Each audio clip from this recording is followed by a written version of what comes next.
wanted to make sure everybody was aware of that. There we go. I couldn't stop to take a photo because it was on a freeway. And then we picked up this dead animal. Oh, wait. Did you say we're live? No, we're not live. No. Oh, anyway, yeah. So we just started eating the animal as well. We didn't even know what the animal was. It was so badly destroyed. All right, here we are. Now we are live. Now they can hear us. Now there's no streaming issues and no buffering. So fuck a bunch of buffering. There we are. Hey everybody, it's the four Beardsmen with your Beardsman. I'm Johnny O. Guys, where are you at? This is the part where you introduce yourselves. Jesus. Oh, I thought you were introducing us. No. Yeah, I did too, to be fair. You seem like you had real control of that right there. So. It seemed like you were on bastards. It seemed like I was actually waiting for the more important members of the group to introduce themselves. I thought we have a rank structure. I was waiting for something along the lines of, and starting with JL, but no, just sat there quietly. Yep. We have a rank structure, and Irish is clearly more rank than I am. Why would you say that? You outrank me 10 to 1. Exactly. No, I said you are more rank. But there we are. I know it looks like my eyes are smiling, but I'm not. Yeah. Always got jokes. Irish eyes are smiling. Jeez. Oh. You went with Tony's all over it tonight. Tony is on fire.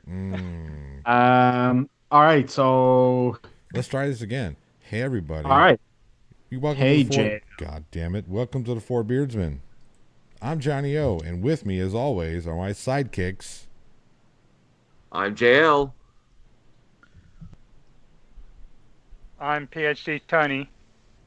And I'm not a sidekick. I was the only one that didn't fall for that. Don't think you got past me. I'm Irish Demon. Good to see you all, guys. Just posting a link over on my channel now. Hopefully you get a few more people in for the chat. And if you haven't done so already, please do subscribe to the Plot Hole. You will not be disappointed. Back to you, oh dear leader. Can I just ask you something? Yeah. Because I forgot about the mask. I'm gonna be honest. So I had to go find it real quick. What are the mask rules? Because I've got a big delicious cup of tea right here, and I've got my vape over here, and usually I partake in both. So what's the rule? I think this is a democracy, right? This has to be dealt with by the chat. The chat has to. The chat has to determine. Present our cases. Well, here's the deal. Who's gone against me? We'll present our cases and let the chat vote. I'm all for, taking swigs of beverages. I'm actually about to go get myself a hot steaming cup of coffee.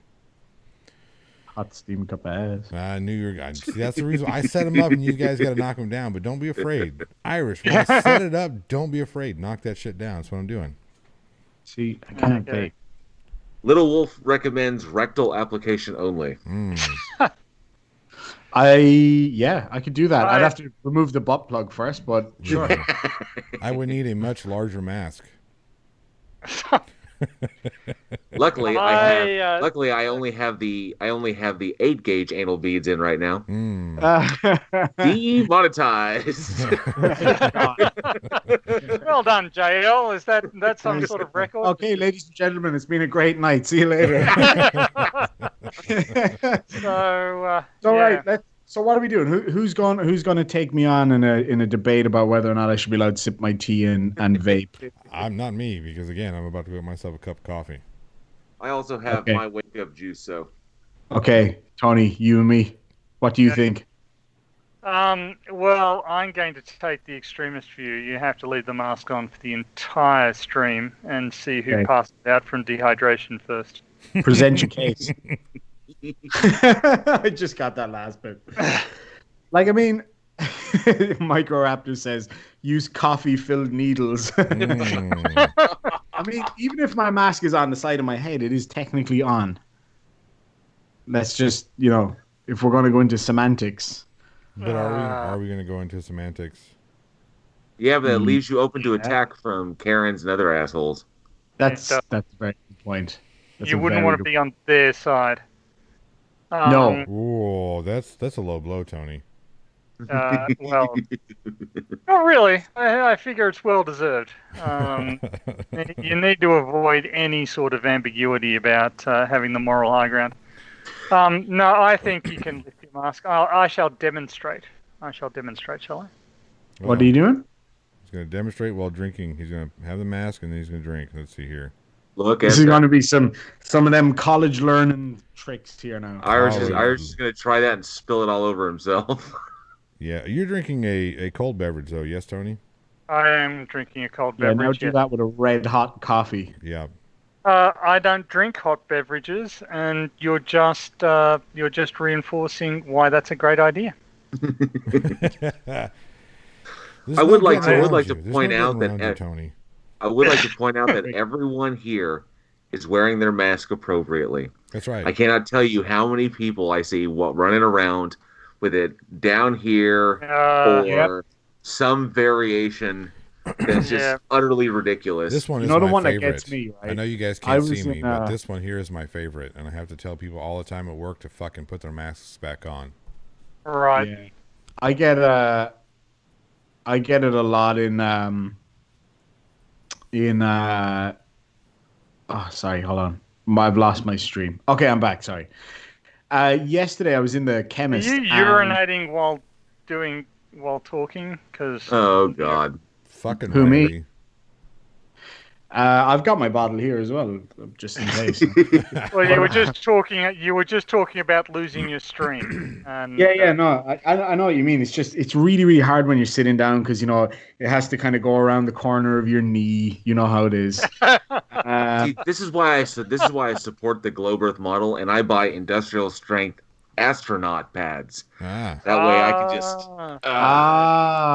that makes sense. When JL's getting taller throughout the stream, it's not because his chair is going up. I was in the chemist yesterday. Well, that's every time I do that. Every time I got to readjust it. Yeah, you're just climbing off it, right? Well, yeah, I was in the chemist yesterday, and a lady comes in, and I'm standing there waiting for my I was going to say subscription, my prescription, right? So I'm standing there like this at the counter, right? High time. And I'm like this. She comes up to the counter like this. She's like a foot from me, and that's okay, whatever. And she says to the pharmacist, "I need something for cold and flu." And the lady, it's like, and of course I was next to her, and I was like looking at her. She had a mask on. I didn't. It's not a requirement here at the moment, but she was like, "I have a really bad flu," and then the lady behind the counter was like, "And what are your symptoms?" And she's like, "Mostly coughing and sneezing." I was like, "Are you fucking kidding me?" I'm standing there with the spray, like the fucking. I'm just like, "Get back!" So I got in the car and I just started squirting hand sanitizer over. Oh, it was so fucking gross. Next week we will be doing this from the Irish Demon Hospital room. Yes. 24-hour whatchamacallit? 24-hour live stream. Yeah, that's the one. I knew there was words. So yeah, that's a cup of coffee. We'll be right back. That took a long time to figure that out, didn't it? We could have used you today, Tony, earlier in the stream. We were talking about it. We were trying to figure out the time to start and all that stuff. And we got a bit confused.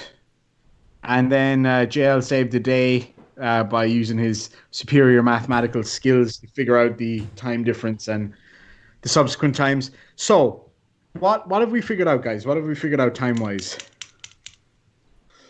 Well, I actually put it in the Discord message. Oh, it's in there? Yeah, that's where I wrote it down. It was in our messages. So we can at least give people an idea of our times. I'm pulling those up. So if we're looking at so for you guys, 8 a.m. is 7 p.m. for us. 8 a.m. on Sunday for you is 7 p.m. Saturday for us. So it'll pretty much cover our weekend. Same as y'all. So it's Saturday night to Sunday. It's Saturday night pretty much all through Sunday. And I'm off on Sundays, so I'm solid. Awesome. So we're going to run into an issue when we do the 7-day stream. Yeah, I was thinking that too. Just the logistics of this one here has been kind of a pain in the ass. Yeah, we'll figure it out. Well, what we need to do is we need to get a universal, like a spreadsheet or some shit that has all the fucking time zones on it and where everybody's slot is on that time zone. Well, what we could do is go off Zulu time, or standard. Universal Standard Time. Right, but the problem with that is not everybody knows what Universal Standard Time is right now. So what I'm saying is we have Australian Western Time, we have British Standard Time, we have all those, and it doesn't matter because it'll all match up top, and then everybody's name will be in the same slot. So, for instance, if I'm supposed to be on at 2 p.m. Central, then 3 p.m. Eastern, and then 1 p.m. Pacific, that'll all be in one time zone column. Yeah. That way, everybody else has to do is look at the slot, and they can look up and find their time zone and say Eastern. Boom, this is what time, and then it's all good. Yep, that sounds perfect to me. Also, there's been some communication. The shills say that they're willing to fill some time. That would be awesome. That. Yeah, that would be awesome. Mike, Prime Red Jail already has a big enough head. Don't stoke his ego. Yeah, I do have a 20-pound melon up here, so. I hope my hat fits your head. Microraptor, suggestion for JL: knit your beard into a mask, and you'll always have one. I was actually thinking, I was thinking as a joke because I have plenty of these disposable masks, which are excellent. I didn't want to use my N95s because I work in construction. I do construction stuff, so I have a lot of N95s because I work with a lot of drywall and sheetrock and shit like that, and. I have those in my car, but I don't want to use those up because those are like professional grade shit. But as a joke, I kind of wanted to start wearing that.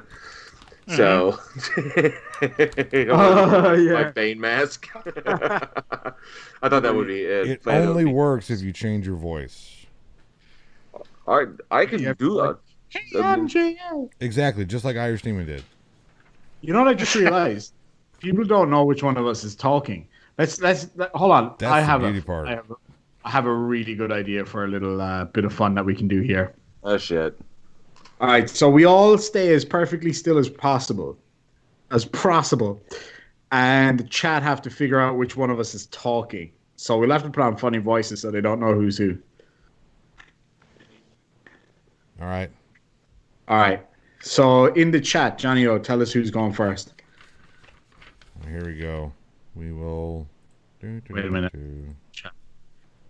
So, in the chat, guess who's talking?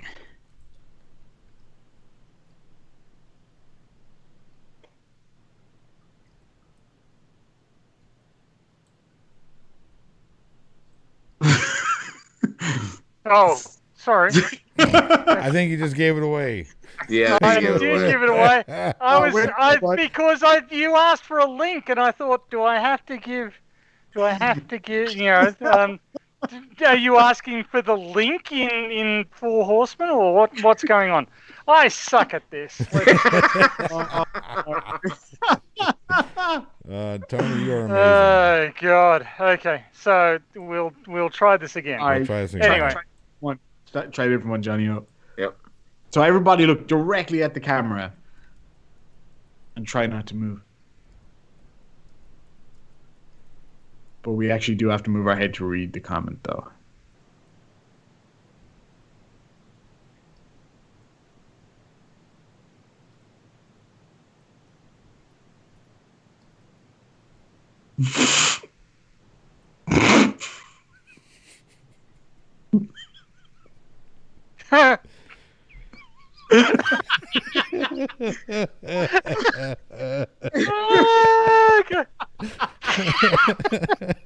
I can't stay still or do this. Okay, all right, guys. For those of you who don't know what just happened, what the hell is going on here?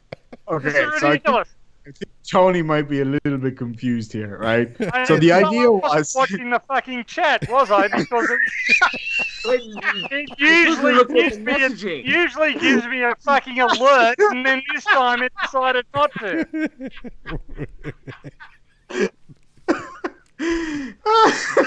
It looks like my system is not the only thing buffering this morning.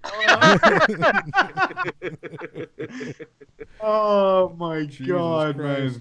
man. Oh, hey, Tony. Oh, Jesus Christ, man. That actually hurt my chest from laughing. Well, I'm Hey, glad guys, my ineptitude amuses you. Quick question: what are we like saying? Doesn't Because matter. I was sitting Okay, there so we're waiting. just, I we're was just like, ad is he libbing something. going to Okay. fucking say something or what? Or is this like? And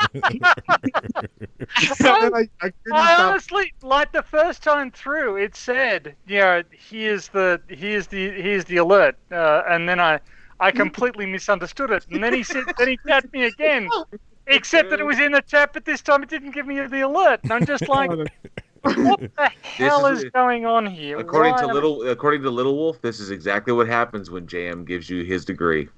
Oh. Whoa. No, shots fired. All right, how about just say wear a mask. Okay, that'll be the thing that we say, and I'm going to put into the it's coming. The name is coming.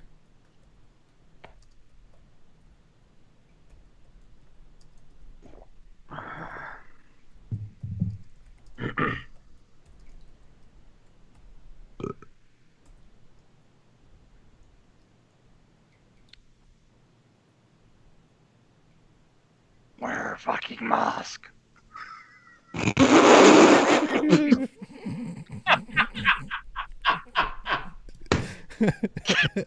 Have a wild guess, guys. Oh man. Great job staying stationary, Demon. It was a passable jigsaw. It was. So I'll give you that.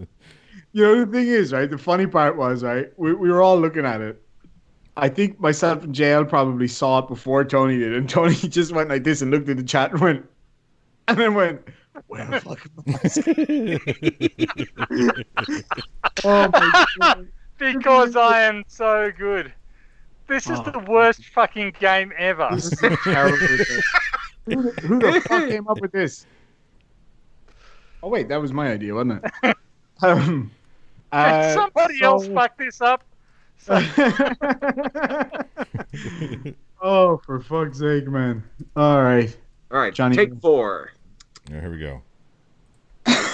This is the last one now, because I'm gonna die from laughing here.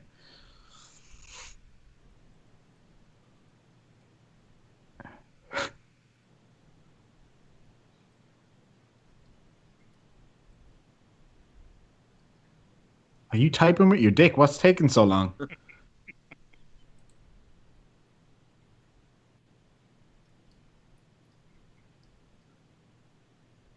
Wear a fucking mask. Did you get it all out, or is there still some stuck in there? You know, the laughing at this is fucking it up.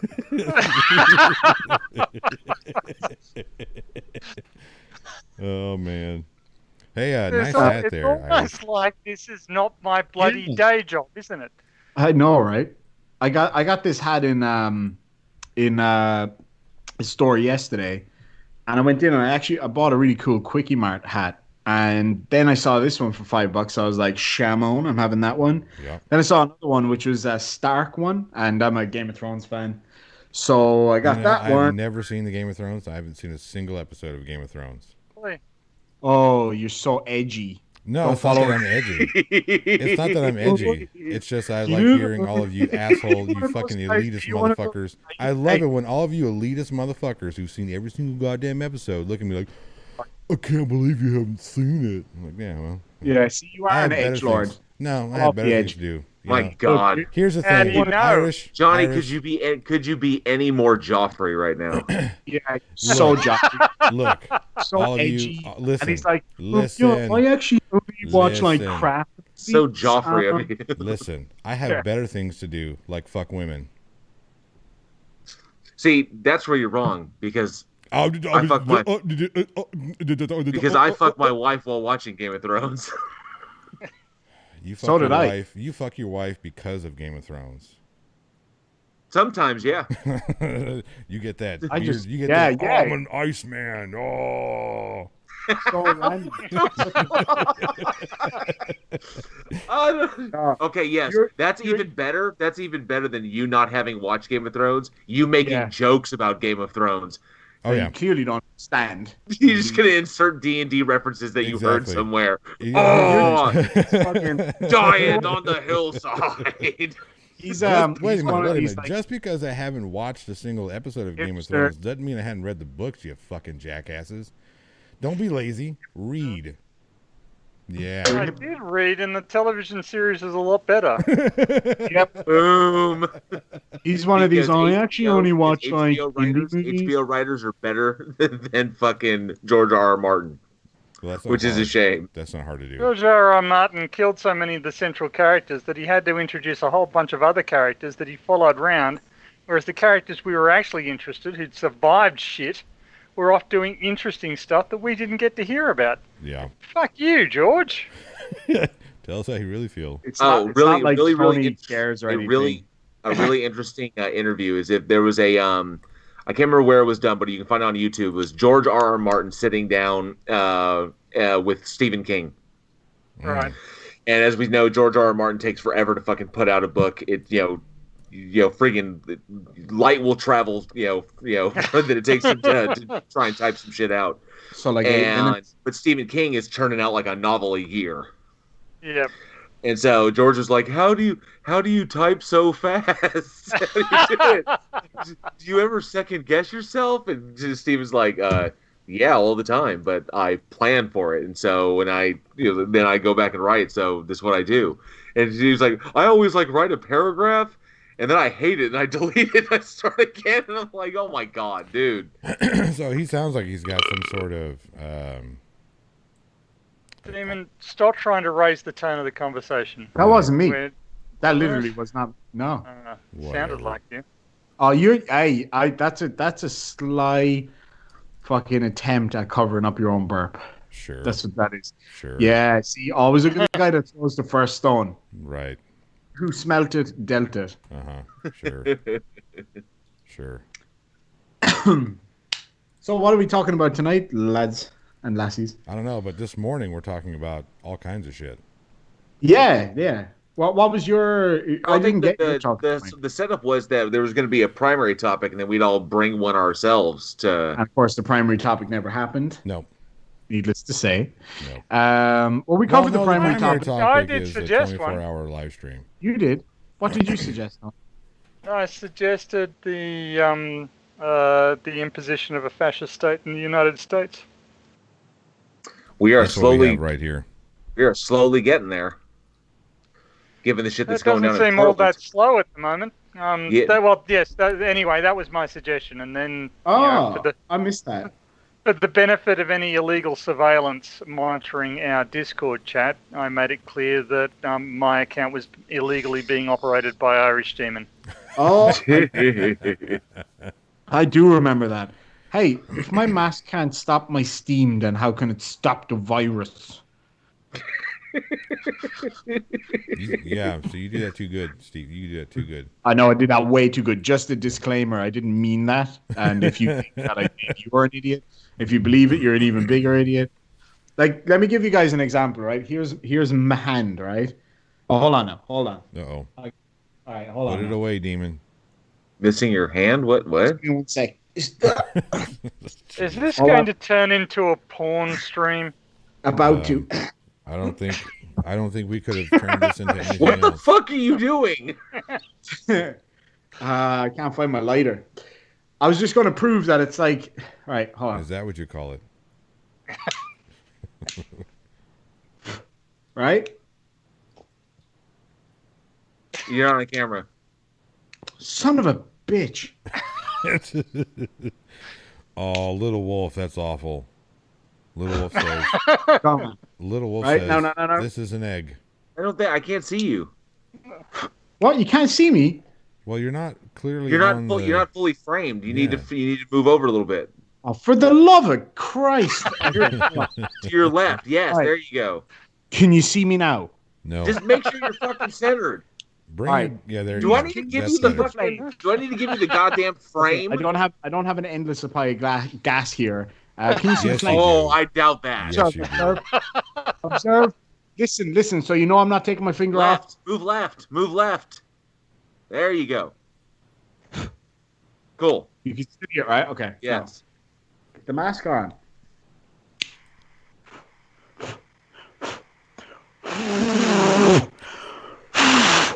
Oh, I saw a flicker. I saw a flicker. Oh, flicker. Well, a flicker. Oh, here goes jail. Gonna try it.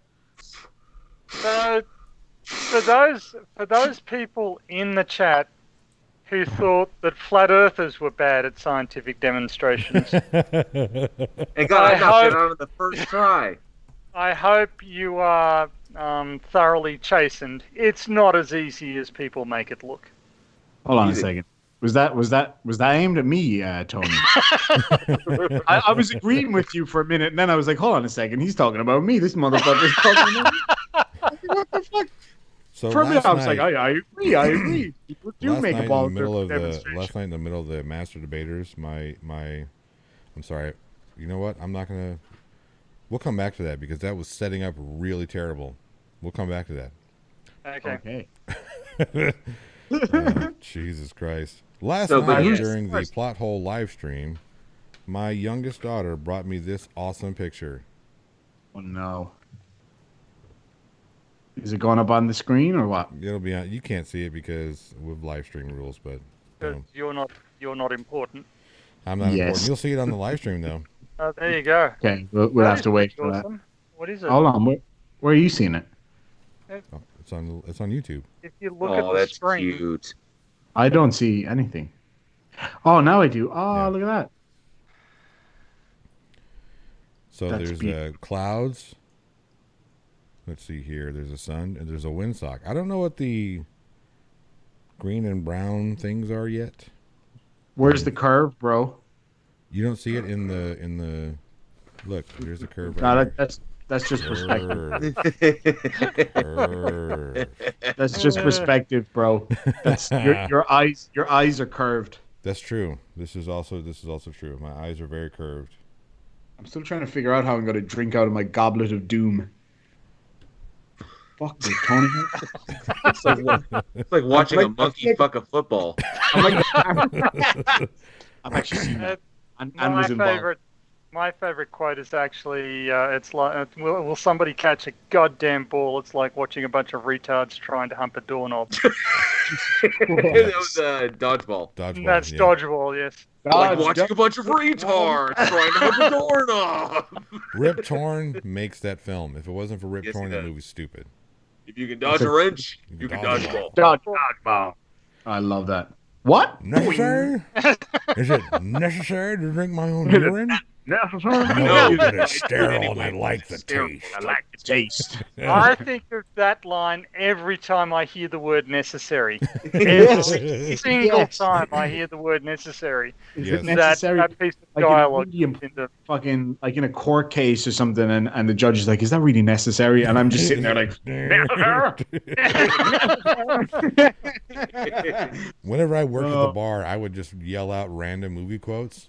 And that would be one of them. When I say yell out random movie quotes, I mean fucking top of my lungs. There could be two people in the whole fucking bar, and they're going to hear it.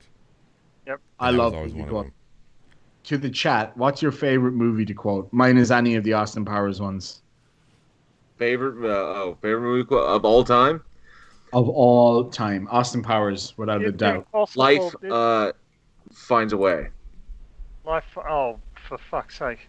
Come over here and I'll kick you in the nuts. And you can find a way around that. I hated that came from a mathematician. Chaotician, but still a mathematician. He's not a fucking biologist, which is I have no idea what you guys are talking about. Talk about Jurassic Park. Jurassic Park deal. I have never seen Jurassic Park. Bullshit. Oh, look at you being elitist. that was uncanny. That was uncannily like Irish Demon. It actually was pretty good. I don't like scary movies, man. I've told you this. I'm terrified of scary movies. Why do we have you on the stream again? I can't fucking do scary movies. All right, I scream like a scary movie. Oh my god! There's big dinosaurs trying to eat people. Hello. You do not want a day in my life, my friend. Oh yeah. I would not have called Jurassic Park a scary movie. It was not. Nah. Well, that's like your opinion, man. See, movie quote. There you are. I know another great movie to quote. I'm here to kick ass and chew bubblegum. No. And I am all out of bubblegum. You fucked that up so bad. I am so angry with you, J.L. Warren. I can't believe you.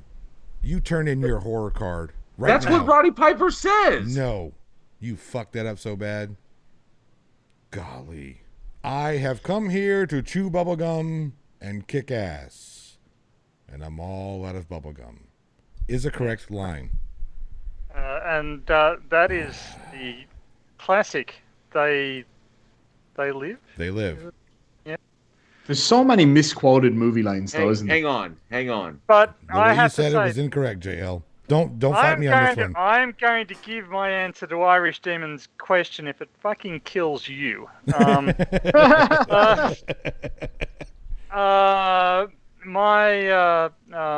favorite movie to quote is actually Ghostbusters, and I kind of find that if you even start thinking about one Ghostbusters line, it's just impossible to stop the stream of thought going into the entire sequence of lines in the movie. Mm-hmm. That would be a really short stream of thought for me because I've never seen Ghostbusters.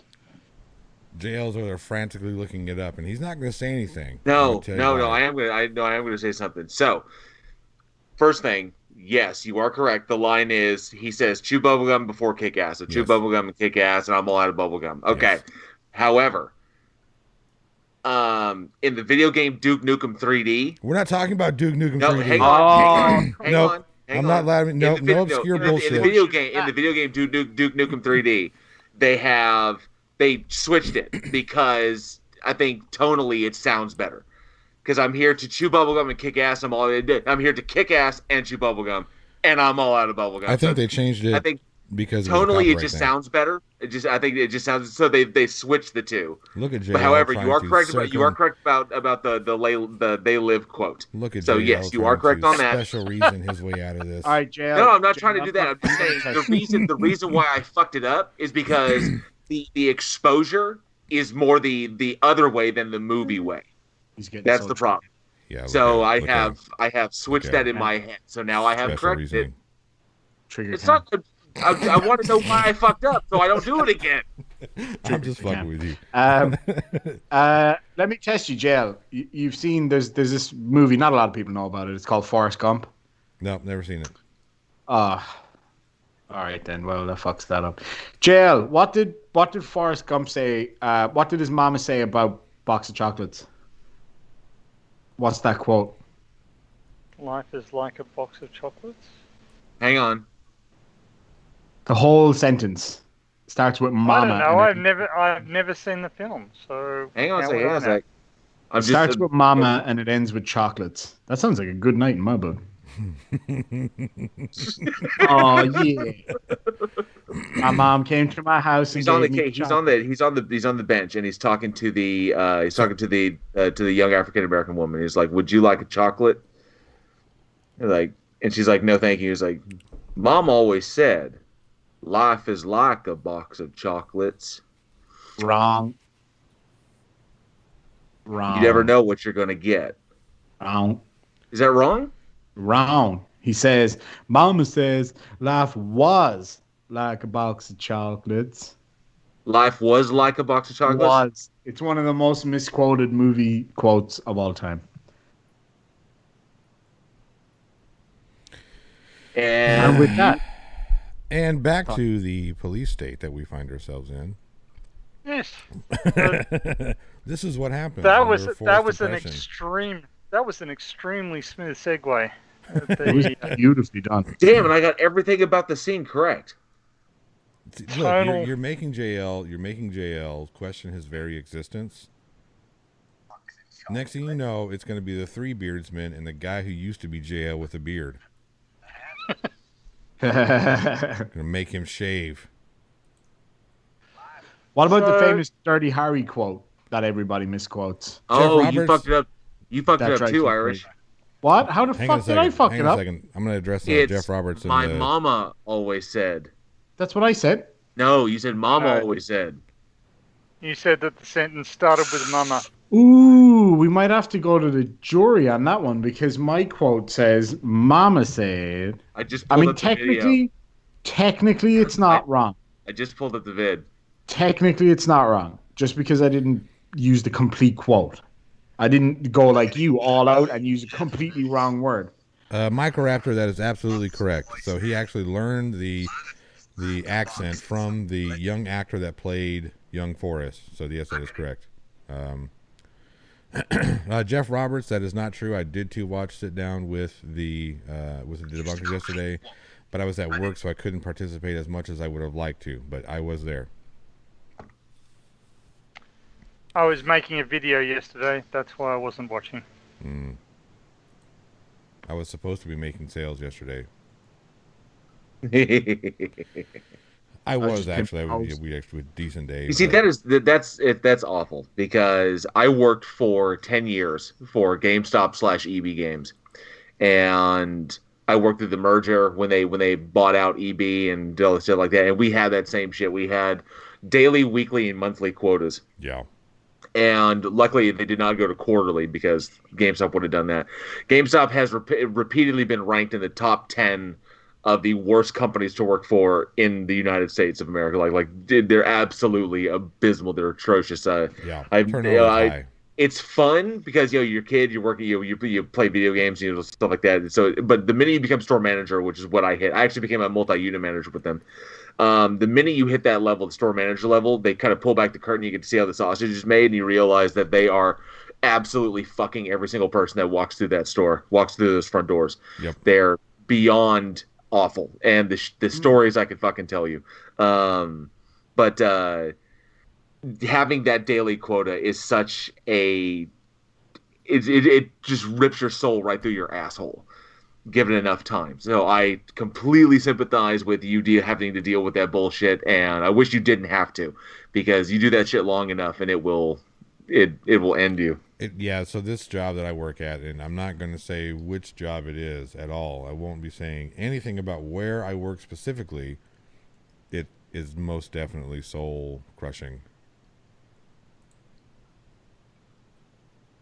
I think one of the worst things, the absolute worst thing I can tell you working for GameStop was I was a store manager and I had a really, really good crew, and so every year GameStop did their and I don't know if they still do this. I actually left the company in 2008.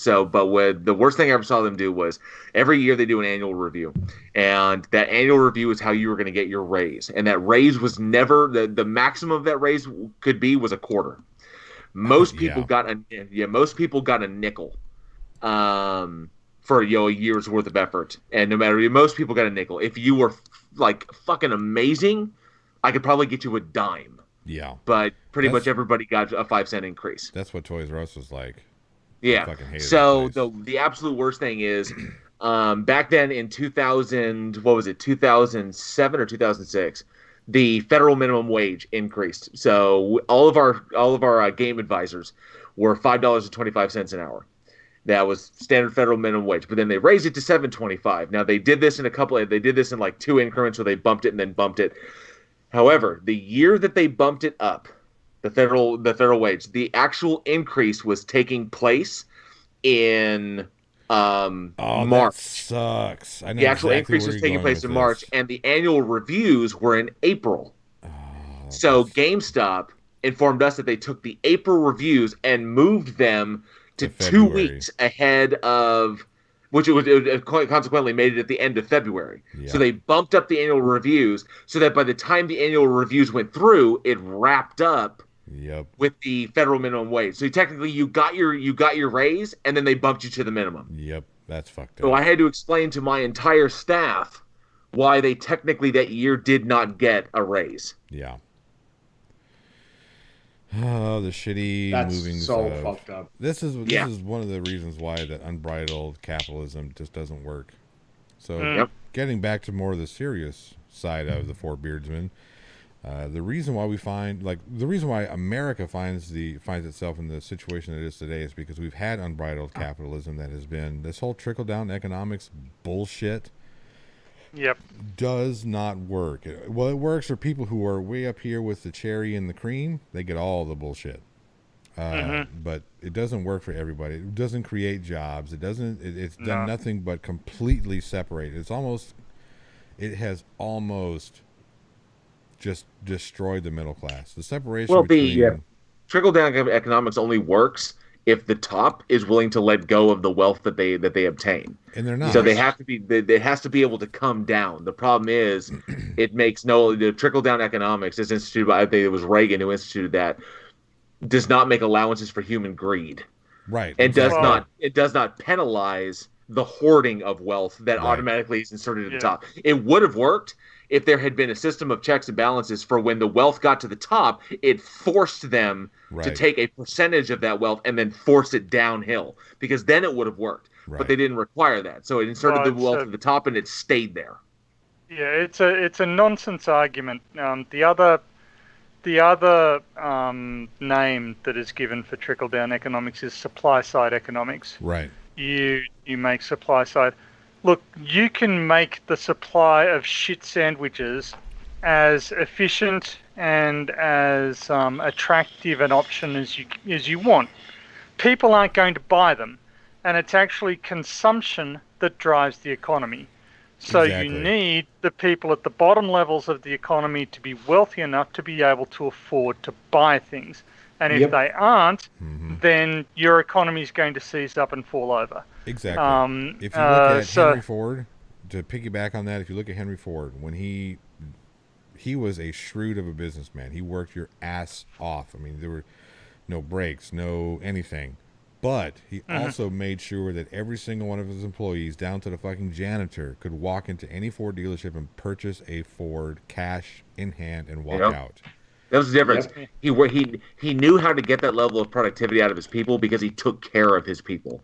Because employees were his employees. He recognized that employees were his greatest resource, not customers and not advertising or marketing or even the cars. Right. The people that were working there, they were the backbone of his entire operation. You take care of that, and you're off and running. Yeah. And that's why I could say that the exact same thing happened at QT, because I worked for QT for a little over 6 years. And while QT is a good place to shop here in the States, it's basically a gas convenience store, but it's there's a lot of stuff there. But anyway, it's really, really popular here, Texas, Oklahoma, and stuff like that. But anyhow, the founder of the company, Chester Cadjo, he lived up in Oklahoma. He had that same kind of Henry Ford mentality. Your employees are going to work their asses off. There pretty much are no breaks. You're pretty much nonstop for the entire 10 to 11 hours of your shift. But we take care of you so fucking well. I mean, I worked there and I worked my ass off. I was working upwards of 50 hours a week, 50, 55 hours a week. And it was just nonstop. Plus my days off were not together. So it was just like, it was just all over the place. But because of that job, I was able to buy this house. I was able to buy my car. I was able to get married. I was able to pay for my honeymoon. I was able to vacation in Fort Myers, do all kinds of cool shit because of this job. But when Chester died, that mentality went with him. And his son took over. His son Chet took over, and then has taken the money side of it. That money is the important thing, not the employee. So he's shortchanging everything on the employee side. Everything's good, and then people have left in droves. So that's what happens, and it happens fast. Well, I'd like to generalize the discussion a little bit, because to my mind, this is part of the problem with the system we've got, is that rich people are encouraged to invest their money, and I'm not sure if you guys were the ones I was talking to about this, but private investment is a form of taxation. Basically, a wealthy person wanders up to a business and says, I'll give you this money. All you have to do is pay me better than market interest on it, and you can do what you want to with it. This provides an incentive for the company to lower wages, raise prices, and reduce services for their customers. Mm-hmm. So they no longer have any particular loyalty to their customers. They certainly don't have any loyalty to their employees. Oh, nice. But they are legally obliged to fillet their investors whenever the investors require it. Good word usage. Thank you.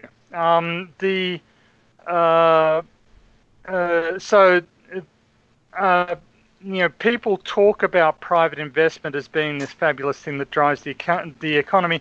It is an economic burden that the rest of us put up with that just makes rich people richer. Mm-hmm. It's got very little to recommend it in point of fact. And Microraptor points out that he's not anti-capitalist, and I would not describe myself as anti-capitalist either. Capitalism and socialism are tools. They're economic tools. Some markets work perfectly well without government intervention, and there's no need for government intervention. Leave them alone. They'll operate fine. Some markets will not work without government intervention, and it's required. The skill is to recognize which are which. And the conservative American attitude that any form of government intervention is evil and has negative consequences, just to me, isn't supported by any factual evidence. Tony, Microraptor says you use the wrong pronoun. Tony is a woman.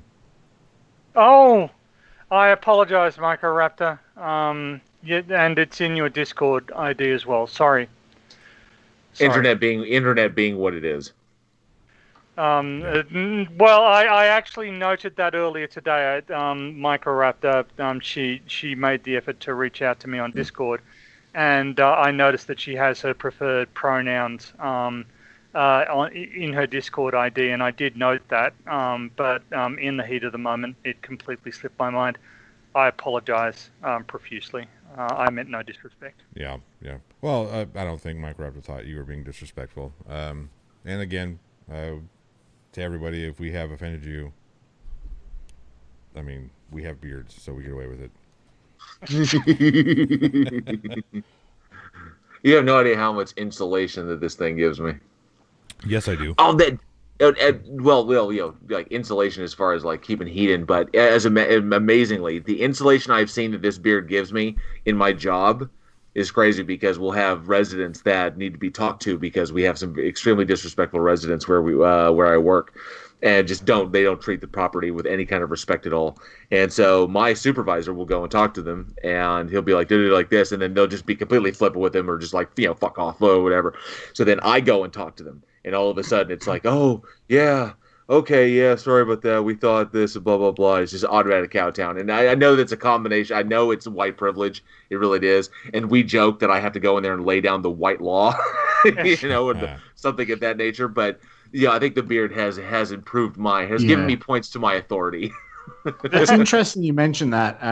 Somebody said that about me before, even when I was unbearded, at our job. And it would be, we'd have a really, really difficult court user or prisoner or whatever who would be just causing a lot of hassle. And our crew is really professional, but we're also really personal with them. And, because we don't want anybody to be uncomfortable or scared there.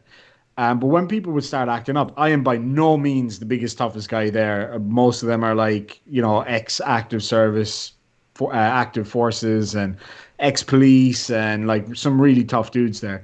But what they said was, for me, it's the accent seems to have some kind of an effect. When I would go over to the cell, and I'd be like, "Oh, lads, can you calm down?" And or somebody else would say, "Guys, come on, calm down," if they're fucking around in the cell making too much noise or whatever. And they'd tell him, get fucked. And then they'd say, can you go over there? And I'd just go over, and I wouldn't be like over aggressive. I'd bang on the door and be like, lads, shut the fuck up. Keep it down. We're sick of it. And then I'd walk away. And it's the same whenever I've had many road rage incidents. Because in Perth, that's a big problem, road rage. And people would get out of the car. As soon as somebody steps out of the car, my training straight away, seatbelt off, out of the car. You're safer out of the car than inside the car. Yeah. If they've got a firearm or whatever. So my training straight away kicks in, boom, straight out of the car. And I go into attack mode. If somebody's going for me, that's the best way, is to go straight into attack mode. And I just go, come on, let's fucking do it. Let's do it right here or whatever. And they hear the accent, it seems, and they kind of go, oh, this motherfucker's real. You know what I mean? And it seems to work. It just seems to work. It's that weird thing about Irish accents, right? So people hear the Irish accent and they say, oh, man, that's real soothing. And then in fight mode, like, oh, fuck, this guy's Irish. He knows how to scrap. Yeah, this guy means it. Right. And well, that's the thing. And I think I get that a lot with Aussies. They're like, you know, bigger, tougher guys than me will back off, because I find a lot of these, Tony will know what I'm talking about, these kind of tough guy Aussie types. You know, the kind you of want to fight, do you? Hey, you want to fucking fight? Want to fucking fight? And I'm like, yeah, I want to fucking. And you go crazier than them. Top off. All right, let's fucking go. Let's dance right here in the middle of the street. And they go, oh, you're just a pussy. And I'm like, no, I'm fucking ready to go. Let's go. Let's fight. Yeah. And they hear the accent and they kind of go, I saw that fucking movie. I'm not fighting this guy. It works. It works every time. You are not Brad Pitt. I mean, do you like dags? Do you like dags? Oh, dogs. To be fair, I do like turn the snatch right up when I. Russian accent also has that effect at times. When you just like, what are you looking at, man? Yeah. Come on. Oh, the Russian accent. Yeah, you walk up and you just give that like I don't give a shit who you are. You just kind of like, and you drop that accent on people tend to go, huh? Yeah. So what do you staring at, motherfucker? You want something to look at? Look at this. What are you looking at? What are you looking at me? What are you doing? I will fuck you your face. So have you seen the 25th Hour? Who, me? Anyone. I can't say that the title rings a bell. 25th Hour. Edward Norton? Ed Norton, yeah. So it's Ed Norton. Yeah, Norton. It's got Tony Saragusa he played for the Baltimore Ravens, and he's doing the worst Russian accent I have ever fucking heard. Oh, God. That bad? It is terrible. Hello, my name is Boris. Hello, my name is Boris. I come from... Do Svidania. Yeah, it's terrible. Boris. I come from Siberia. So Michael Raptor says, so you like bad boys? I was so bad at being a boy, I became a girl.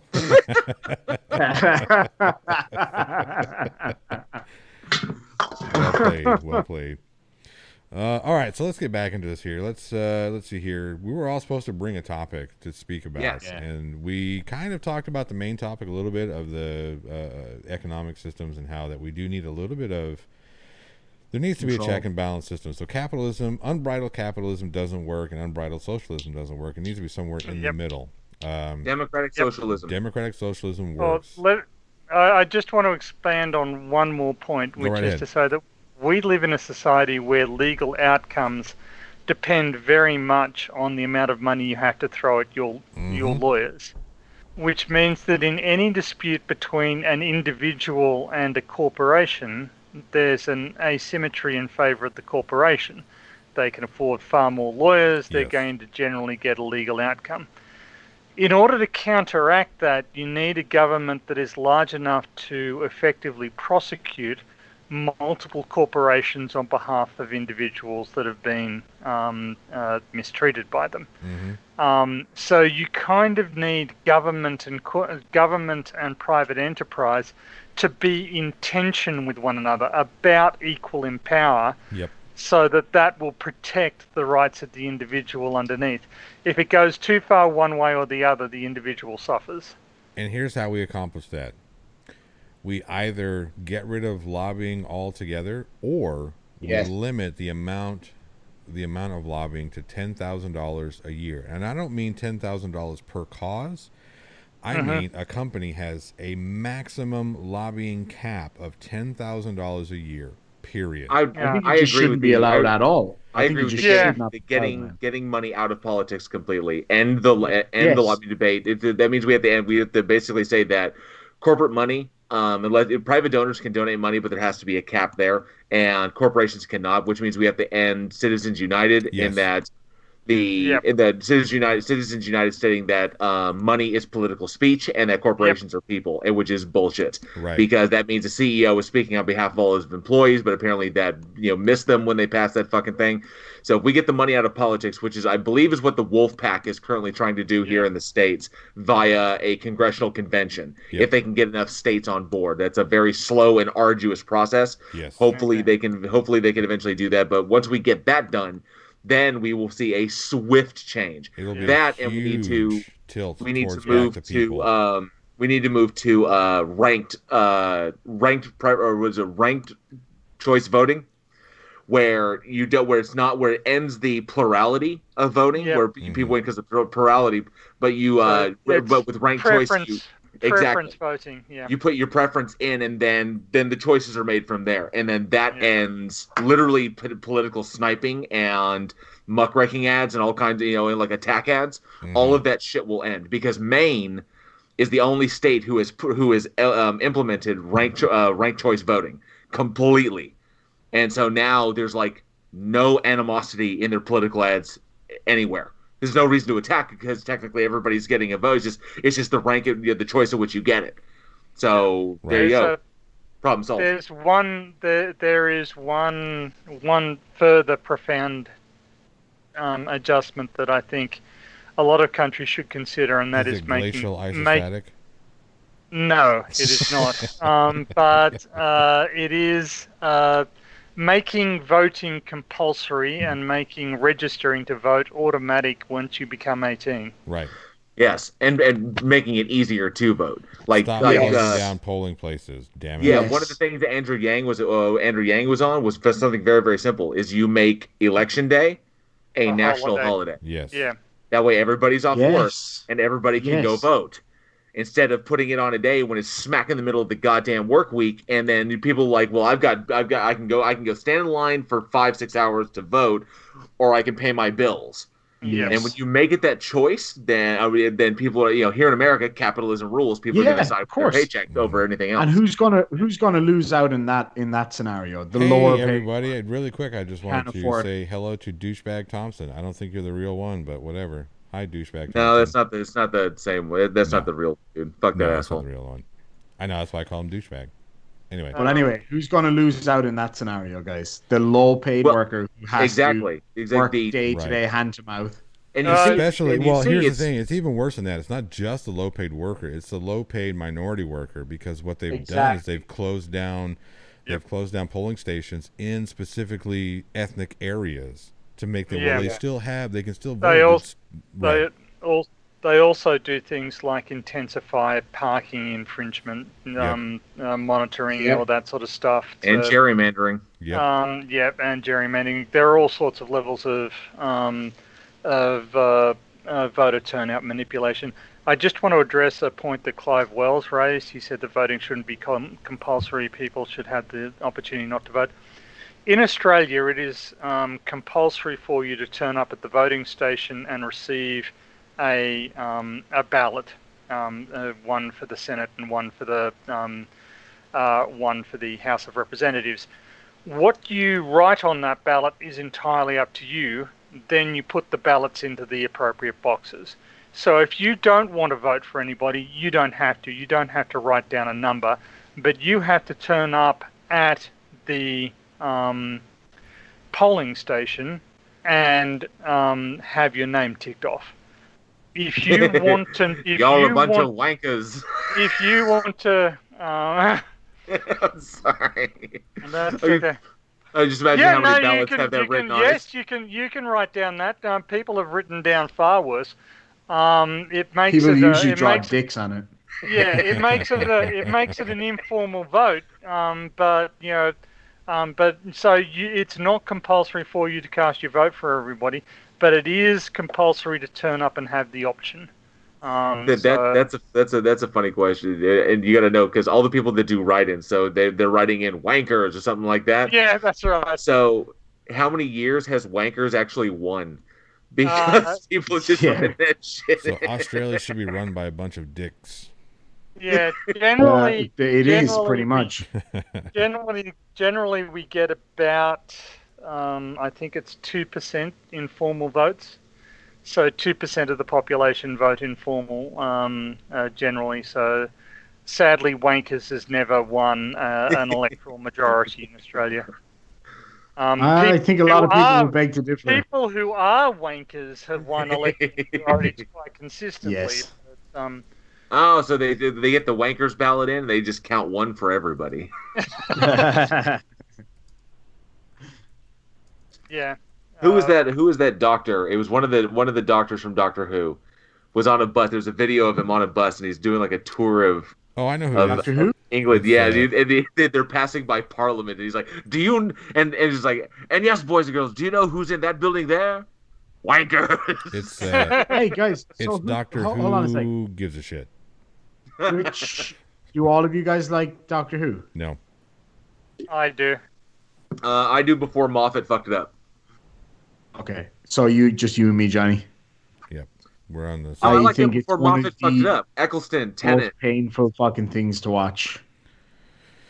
You know what might interest you though? Seriously, there's a company in the States who are putting into orbit a micro TARDIS. So it's going to be a satellite, but it's going to look like a TARDIS. I heard that's what you called your penis. Wait. They prefer the acronym mentally challenged?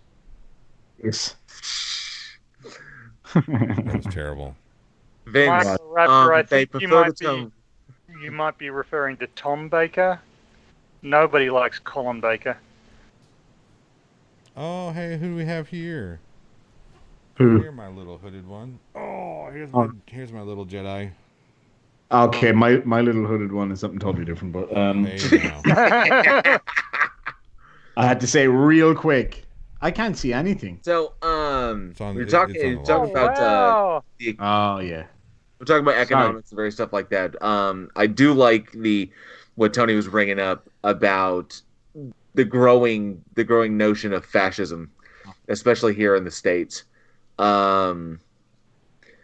Now, were you just talking about specifically here in the U.S. or? I think it's actually a more general global movement, and I think that actually Australia is weirdly to blame because I think that it's gotten a special traction wherever Rupert Murdoch is not publicly flogged. True. So his media ownership in the U.S., in England, and Australia, I think is and it's worth noting that New Zealand doesn't have the same level of problem. Ireland doesn't really have the same level of problem. It really does. He really does seem to be single-handedly trying to create a dystopian future. Yeah. It's interesting. The politics in Ireland are a very interesting benchmark for people to look at. The reason being is we, because of our history, we are one of the most oppressed nations in history for so long. It went on for so long, and such horrors, happened to the Irish people over the last 10 centuries in particular. But so the Irish people as a whole are like staunchly nationalist, as in we love our country, we would do anything for our country, but that doesn't mean that we want to stop people coming into our country and becoming Irish. And this is a huge problem we have with Irish Americans. Irish Americans see Ireland as this haven of whiteness and white nationalism and all of this kind of stuff. And the reality is it couldn't be further from the truth. We as a people don't care what color you are. If you're born in Ireland or live in Ireland or love Ireland, then you're Irish. You know what I mean? We don't care. Mm-hmm. So in our social policy, we're very far left in some ways. But at the same time, we are staunchly nationalist, but we're not, in the same way as some American nationalists are. It's just different. And so I get that a lot where people are like, oh, you know what it's like to be proud of your country. I was like, yeah, but I'm proud of my country for the right reasons. I'm proud of my country because I was born there, you fucking assholes. Yeah, and we stood up to oppression. We stood up to all that shit. But that then doesn't mean that because we're a nationalist that we're fascist or anything like that. The Irish, we don't take shit lying down, so we're not going to sit there and let people tell us what to do. So that's always wants to say something really quick. Go ahead, little lassie. Is it a little lassie or a little laddie I've got with me? It's a little I can't lassie. see yet. It's a little lassie. Oh, I remember you. Hello. Hi. What are you going to tell us? What do you want to? Oh, you want to hear? You want to hear what they say? Morning, Munchkin. Can you hear? Can you hear what they say? Go ahead. You can say what you want. What you want to say? Hi. Hey. What do you? Hello. Good morning. They all say hello and good morning. Good morning. Good morning. Tell us a story. What's the good story? I don't know. Tell us a good story. Do you have any good jokes? No. You don't have any? Where's your jokes? Is it too early for jokes? Yeah. Yeah. Do you need some breakfast? Yeah. All right. You get some breakfast. You have nice. a very Say pretty bye. hood on. Bye. It's really cool, isn't it? Everybody Bye-bye. says, everybody says they like the hood now. They're saying bye bye. That's pretty slick. All right. Go get some breakfast. It's my sister's hood. It's your sister's hoodie? Yeah. Oh, and that's the reason why I get up in the morning. Yeah. Absolutely. That's an extremely good. That's an extremely good reason, I have to say. Oh, yeah, for sure. Yeah, they're awesome. These are kids. Skin 19 Head 69 says we just hate the Brits. I mean, look, I personally don't, but there is no denying that through history the British Empire did some fucking horrific stuff in Ireland. Like, I mean, the history of Ireland is riddled with hate towards us, and you know we couldn't go anywhere in the British Empire. Even today, I mean, even for me here in Australia, I still get it here. No worries, man. Well, the Ireland, Scotland, India, Australia. Yeah. I mean, New Zealand, South Africa. Yeah. And I mean, the thing is, like, it does annoy me sometimes when people are like, "Oh, you don't get an opinion because you're a white guy, and you don't get an opinion because you're what do they call me, an Anglo-Saxon?" And I'm like, hold on a fucking minute. My people spent the last 1,000 years fighting the Anglo-Saxons. You take that shit back. Yes, I'm white, but I am not Anglo-Saxon. I'm fucking Celt, Gaelic. I'm not, we're different. We are different. Yep. And so that just... Listen here, you Norman piece of shit. Yeah. You know what? Mrs. Demon has definitely got Norman blood because her people are from the south. We come from the west coast, so we're all Irish. We're what's known as black Irish, as in we have sallow skin, black hair, and brown eyes usually. So when you're there, you're like, West Side. Yeah, West Coast. West Coast represent. We are like staunchly defensive of our country. But guys, tell you a funny story. We were at a farmer's market today. I went down to buy some chickens, and they didn't have any. But I was wearing this jumper. Now, any Irish people will understand the reference there. 1916 was when we had our first kind of big, badly organized uprising. Yeah, awful, but it was just designed.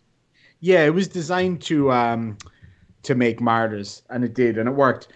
So I'm wearing my 1916 commemoration jumper from 2016, and I was walking around this auction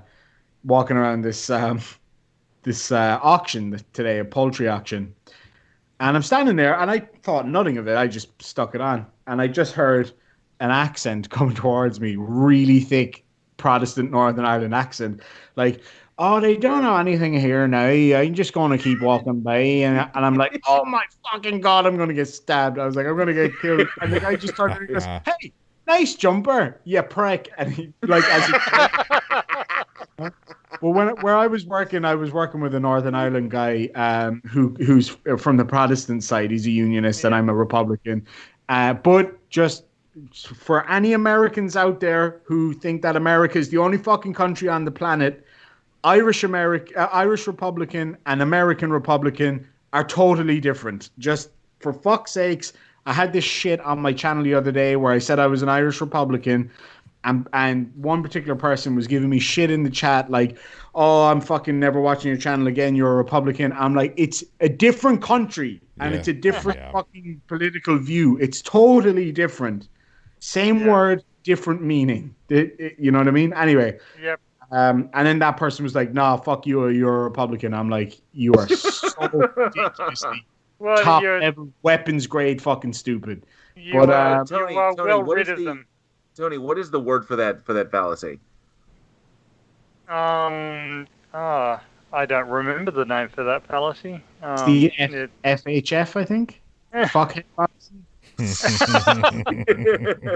But yeah, somebody mentioned Orangemen in the comment section. When I say Orangemen, I don't mean like Donald Trump. I mean the Orangemen are a group in Northern Ireland who are unionists. So basically, they're Irishmen who think they're Scotsmen who dress up as Englishmen to celebrate a Dutchman. That's basically what they are. That sounds like identity. That sounds like identity crisis politics. It does sound like an identity crisis, but they've got all the power in the north. That's a day in Atlanta here. Yeah. But yeah, let's not get into that because I'll start fucking painting my face blue and white and getting ready for battle. It'd be like the Bob Hope version of that. That film. Fuck yeah, man! I'll fucking do it, man. I've got about 6 versions of Braveheart, fucking VHS, everything, man. I used to watch Braveheart every day. It's the best movie of all time. I love Steve. And 100% factually inaccurate.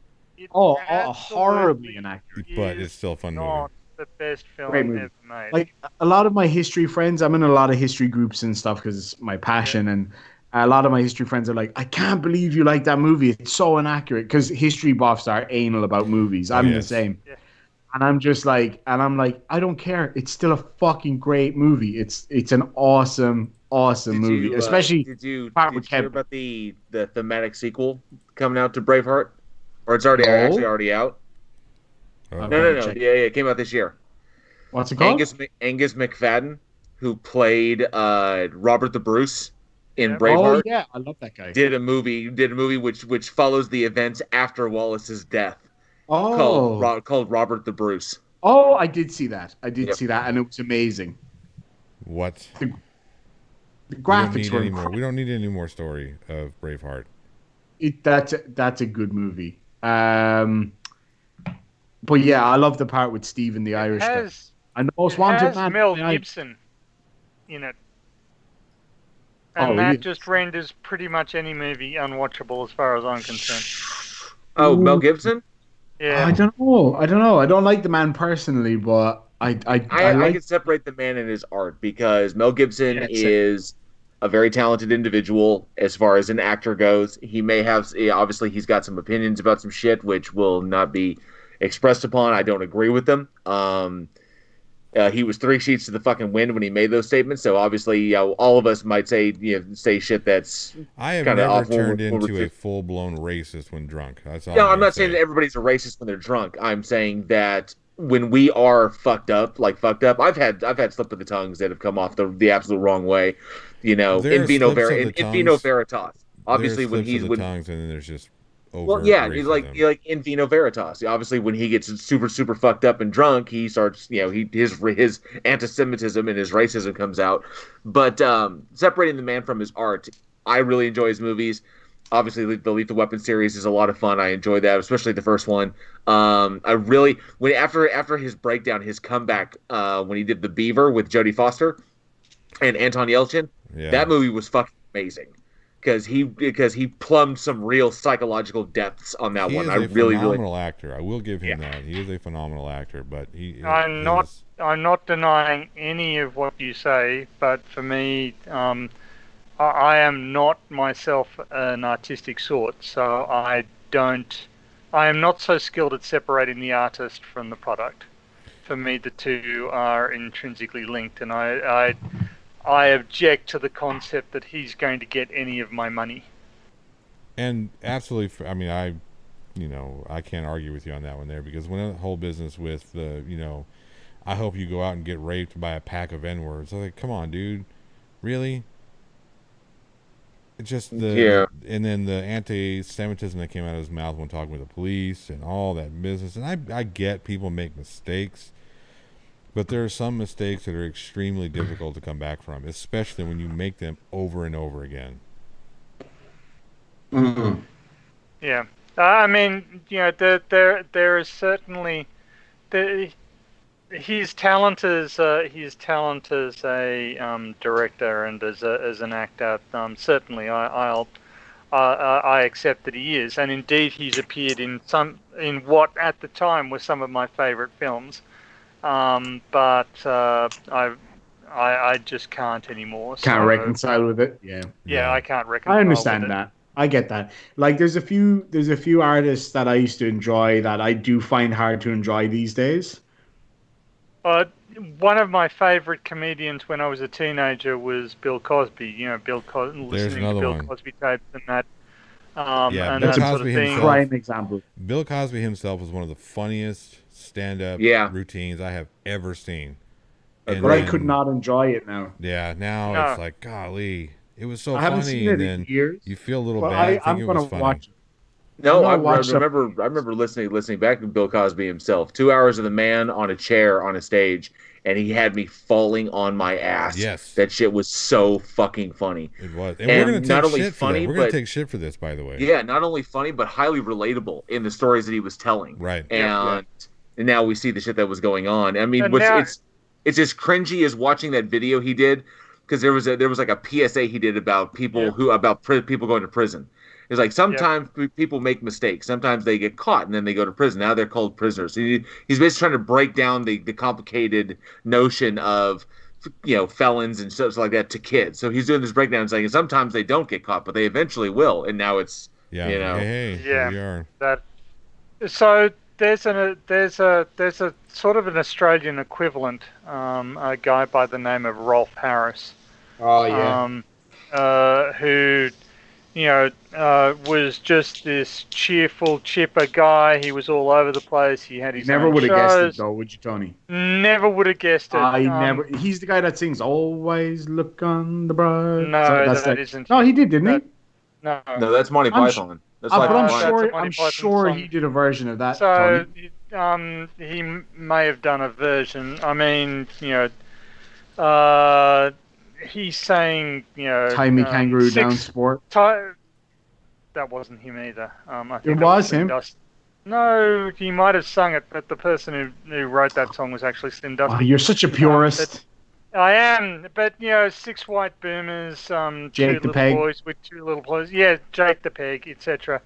And he was this icon of Australian television. And there's footage of him sexually assaulting a woman on camera, right? Yep.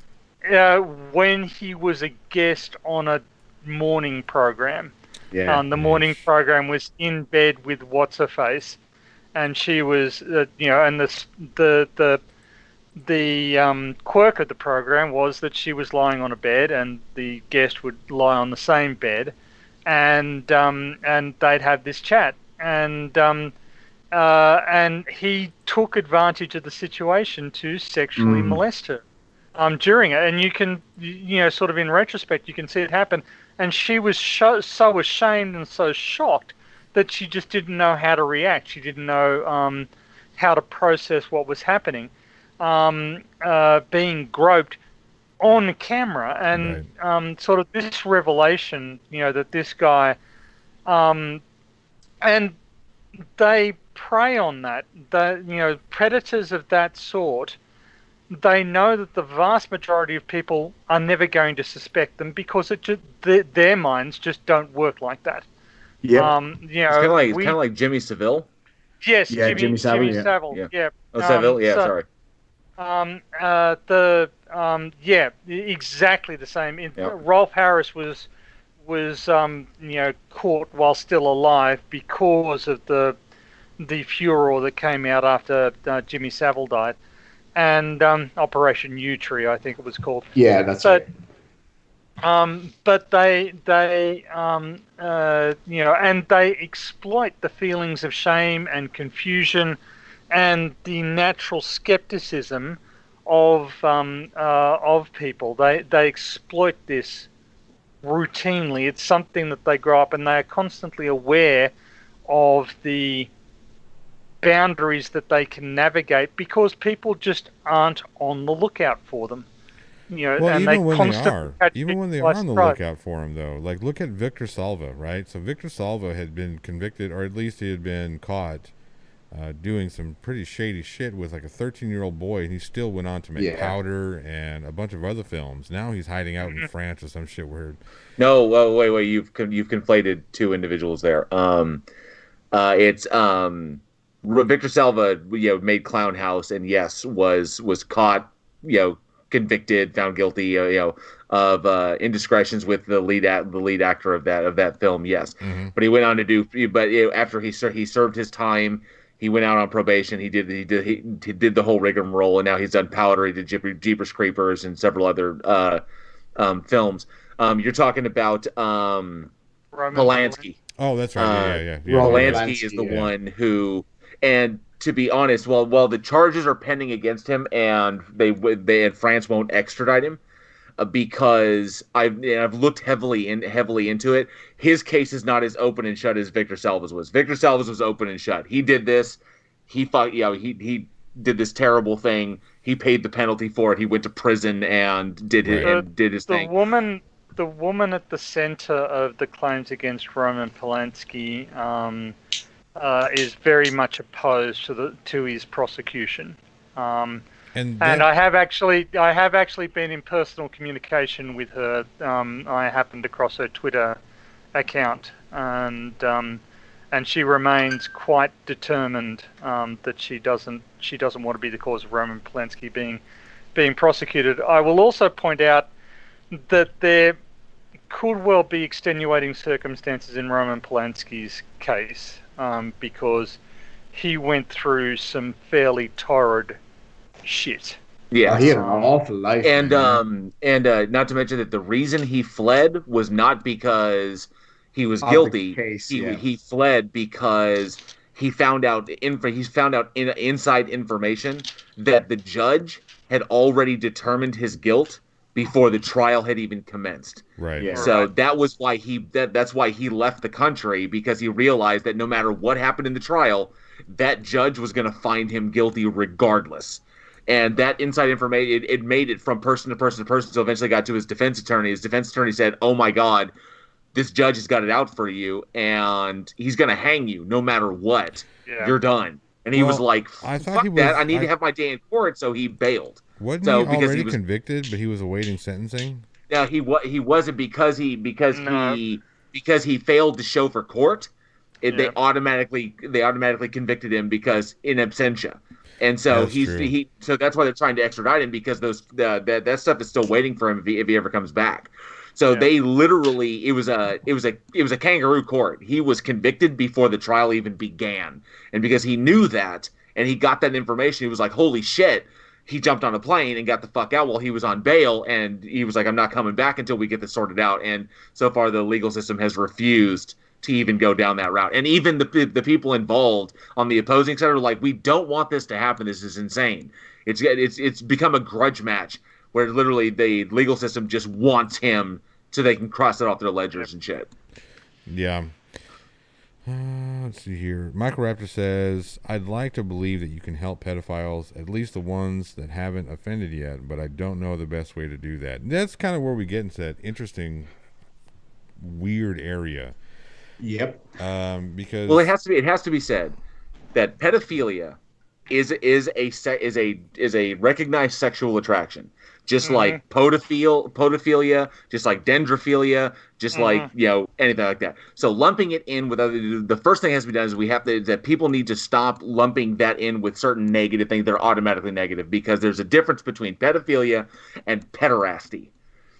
And pederasty is the engagement in that act, and that is what is illegal. It is not illegal to be a pedophile any more than it's illegal to be a dendrophile. For those who don't know, that is a sexual attraction to trees. Yeah. So, or a podophile, which is sexual attraction to feet or something of that nature. It literally is a sexual alignment within the brain. So, saying someone's a pedophile, because there's the negative connotation that if they're a pedophile, they're automatically engaging in pederasty, we need to end that, because there are people who are pedophiles who do everything in their power to never act on their impulses, because that is what their brain is telling them to do. Yeah. Okay, that it's the exact same, and I'm not equating the two, but it's the exact same as like when we used to harangue homosexuals and try to send them to conversion camps and do horribly atrocious things to them. And that's why the suicide rate was so high in the gay community for so long, was because of how we treated them. You are wrong. So, well, I think the vital distinction, of course, is that two grown men can give fully informed consent, and of course a child simply can't. Yes, and that's the key distinction here, is that intrinsically pederasty involves a non-consensual act. Right. Yes. And you're right. Nobody, to my knowledge, chooses to be a pedophile. It is something that is ingrained in them in the same sense as any other form of sexual orientation. Nonetheless, it is unfortunately a sexual orientation that society cannot accept, and it has to be reacted to as such.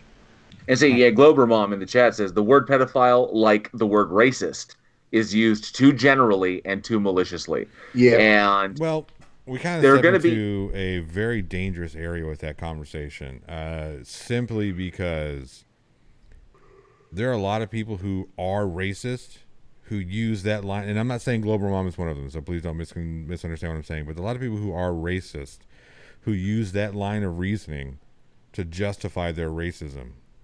True. I think so. I'd like to make a comment, and I need to phrase it very, very delicately. I think you're right. I think there are some people who do manipulate sort of, again, social niceties to get away with their racism. On the other hand, strident responses to inadvertent comments that you're a racist because you said this or you did that, which kind of makes it seem like, well, rather than you made a mistake, you shouldn't do that going forward. There's a judgment. There's a qualitative judgment about the innate nature of the person, that they're a racist and that they can't. And I have to say that my own experience, I didn't think there was a problem in Australia with racism. And I kind of thought that all of these foreigners trying to tell Australians that they had a problem with racism really just didn't understand the Australian sense of humour. And they needed to develop thicker skin and that sort of thing. Then I went to live in the US for 5 years, and I came back, and holy shit, no, we are racist as fuck. It's just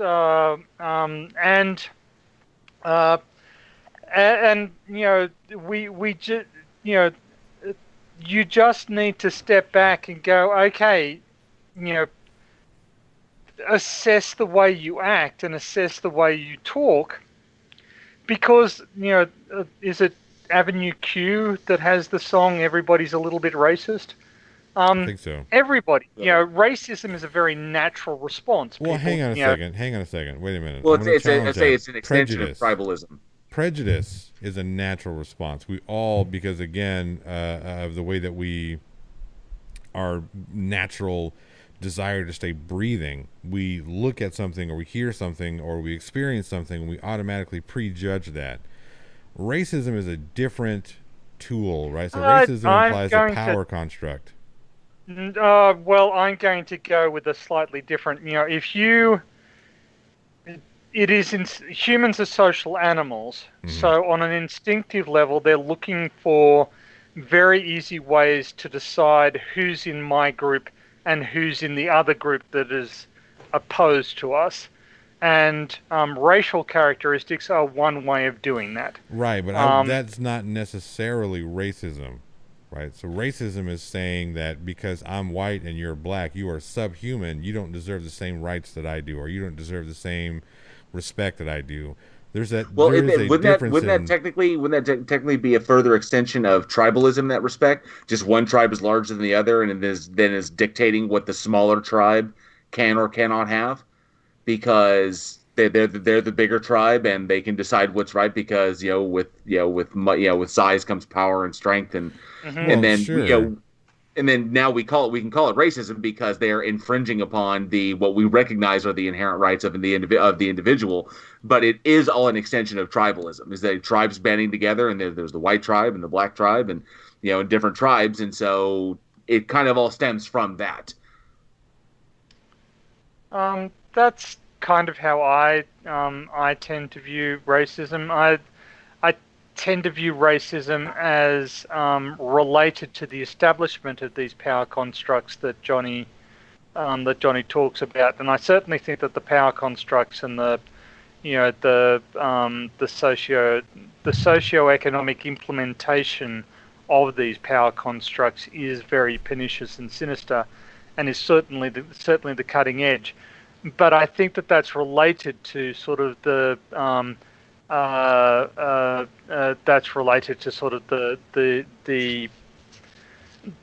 innate tendency that humans have to go us them, and to look for ways to separate the people around them into groups. This is my tribe, this is not my tribe.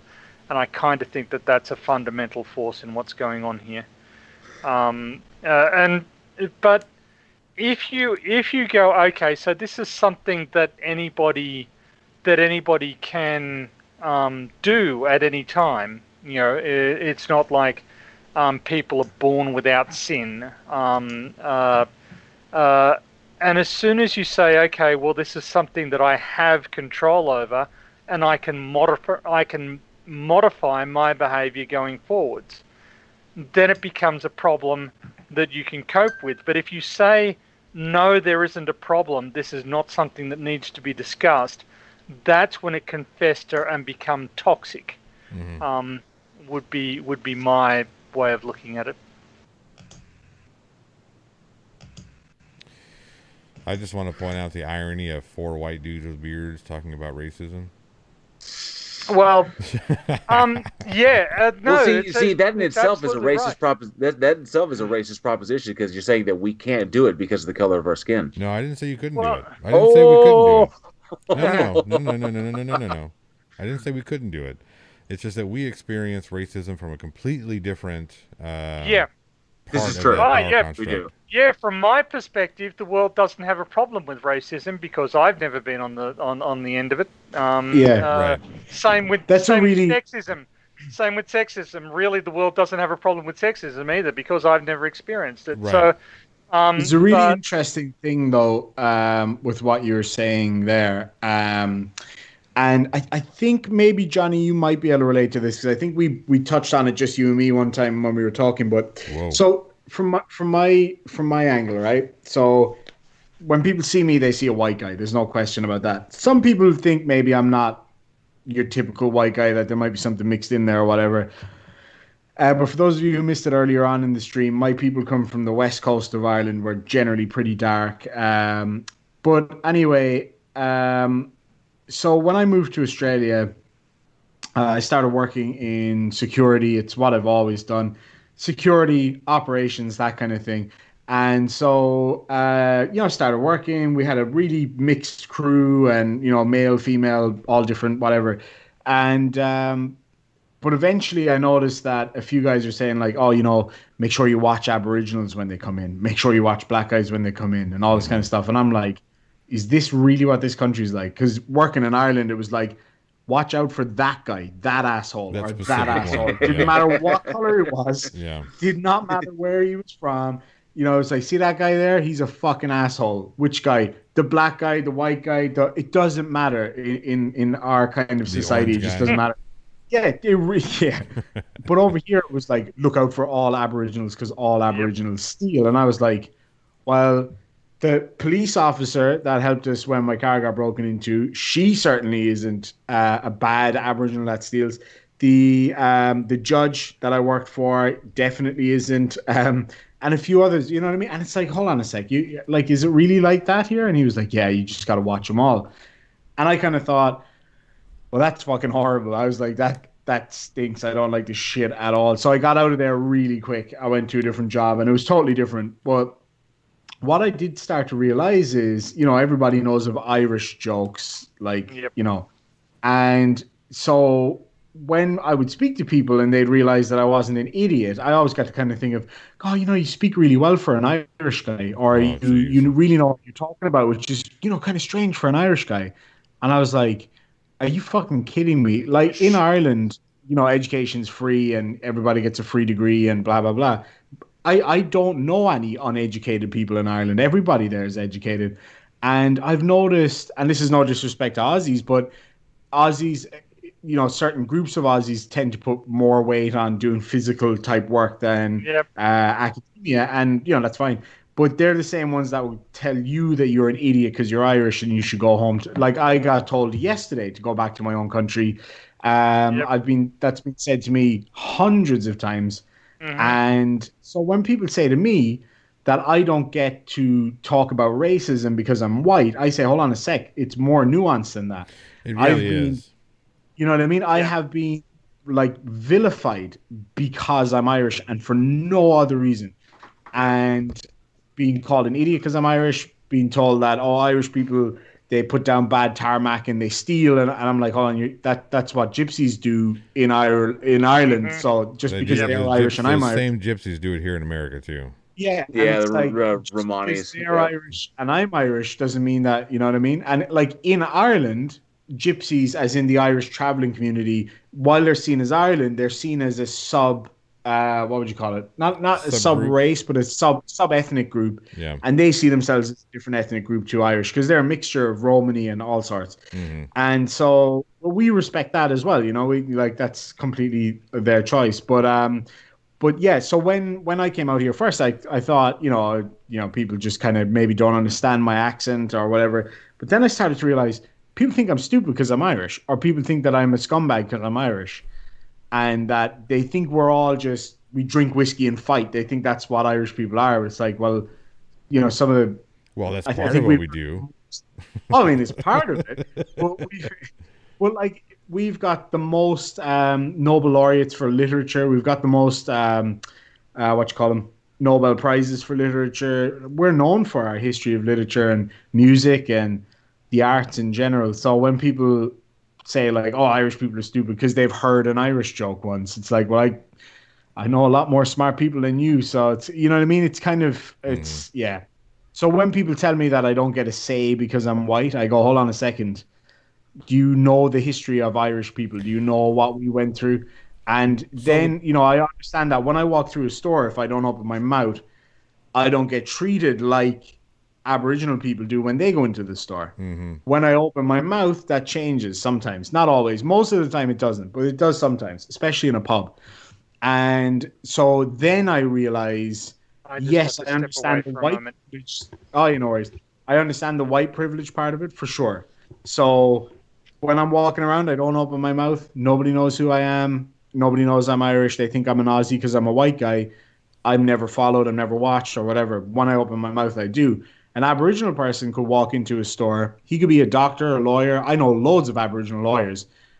He could be a doctor or a lawyer, but he'll still get followed because he's Aboriginal. Mm-hmm. And that's fucking ridiculous. I have caught thousands of shoplifters in my career. I've caught way more white guys shoplifting than over here, mostly Aboriginal guys. It's like, it's...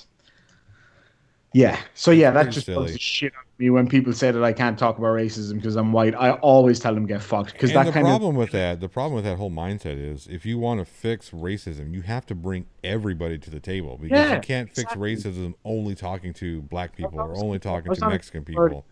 Yeah, there can't be a discounting of a particular opinion simply because it's on one side or the other. So right. Because guess what? For those moderate people who maybe aren't intellectuals and don't understand it, they go, well, you know what? Fuck you guys then. We'll go full racist if that's what you want. That seems to be the attitude. And so for me, when people say you don't get to say because you're a white male, I hate that whole you have to be vilified because you're a white male. Well, like I've had my history too.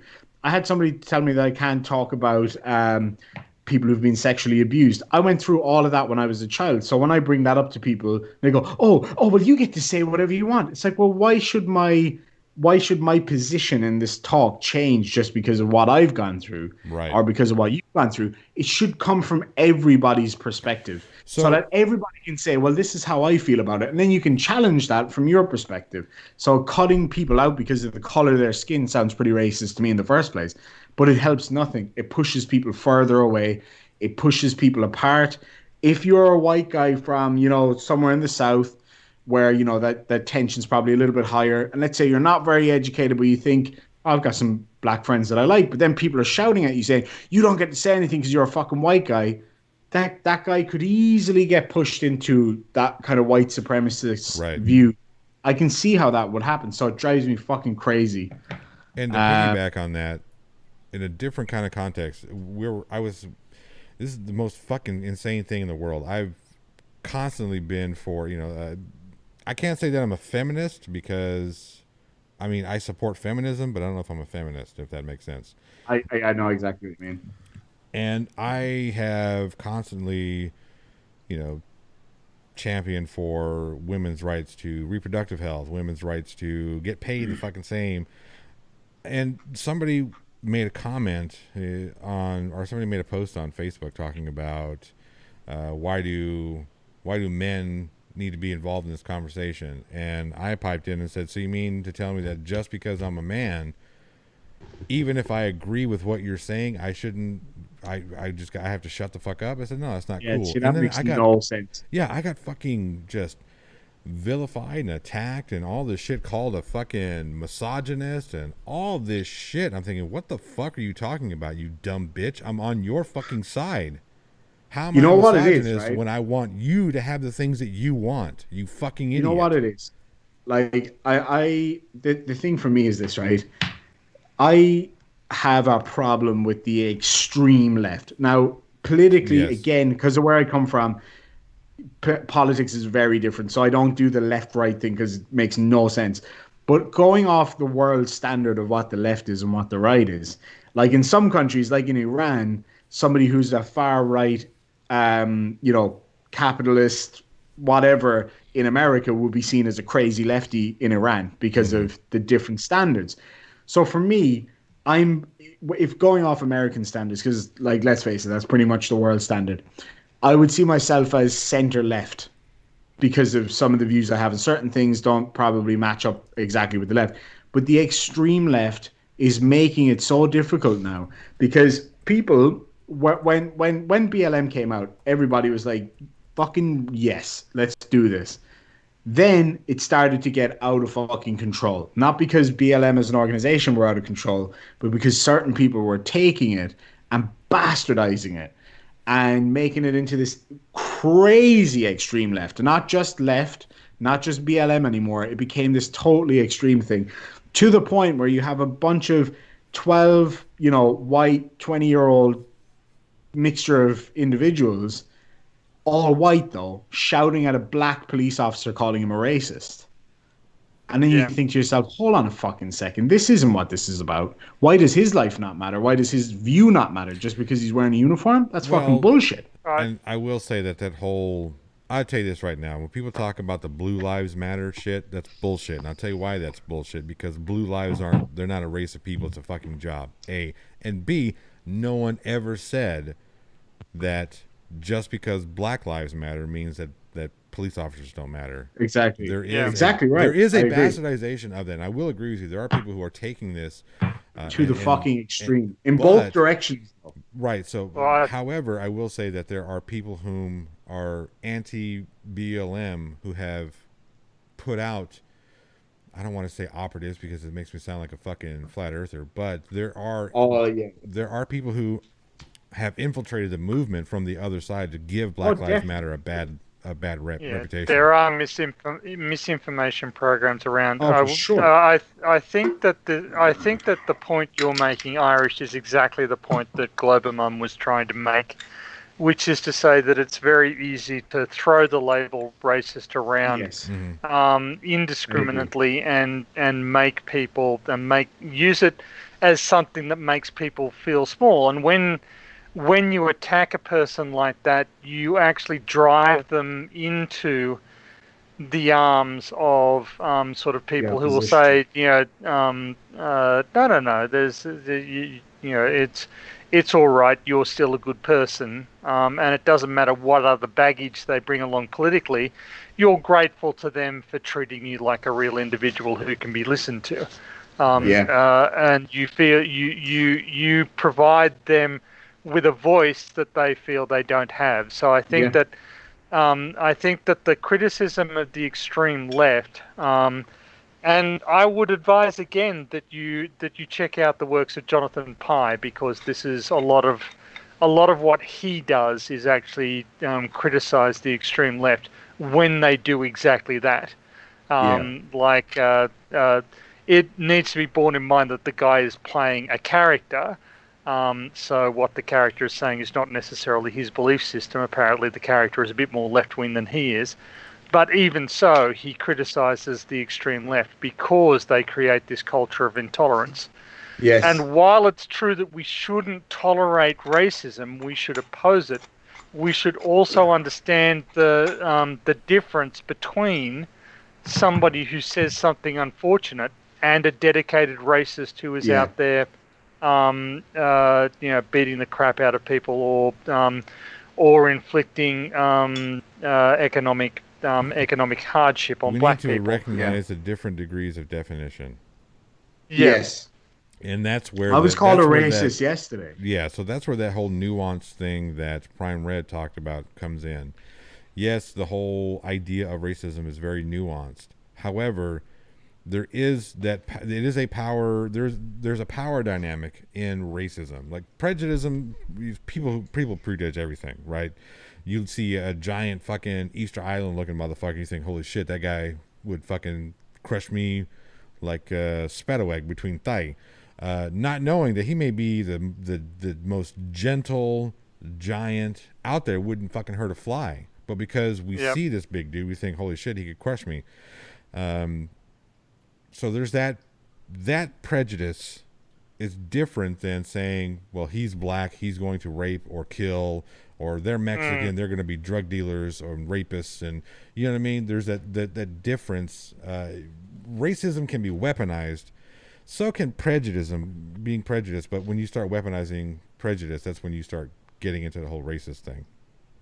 I think that the propensity for people on the left to leap to on the extreme left, because I regard myself as left wing, but I think the propensity of people on the left wing to leap to shrill choruses of racist has driven a lot of people to develop, to sort of drift to the right in response. It's had actually a very negative effect and a very polarizing effect that has badly damaged political discourse.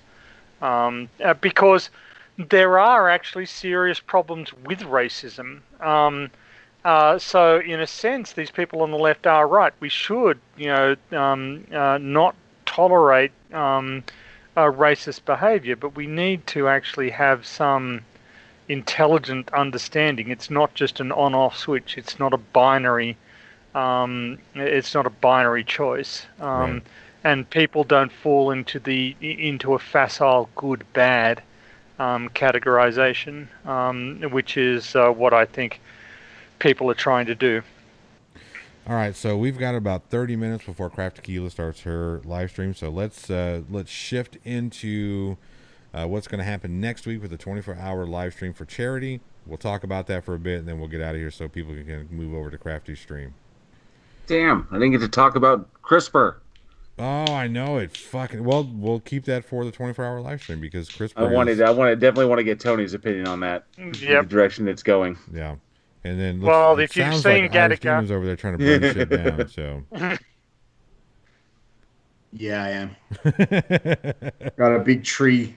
Big tree. Oh Jesus. So yeah, here we are on the eve of our, well, not the eve, but the week before our 24-hour live stream. Now, this is going to be a test run for the ultimate idea of breaking the live stream record. So if we can make this 24-hour stream run smoothly, that'll give me a lot more confidence going into the 7 days of constant stream. Man, it's a lot of I kind of feel every time you say 7 days, I have Ring flashbacks, right? Am I the only one? Hold on, you have what? The flashbacks to The Ring, the movie The Ring. Oh, okay. I thought that's what you said, but yeah. That's right.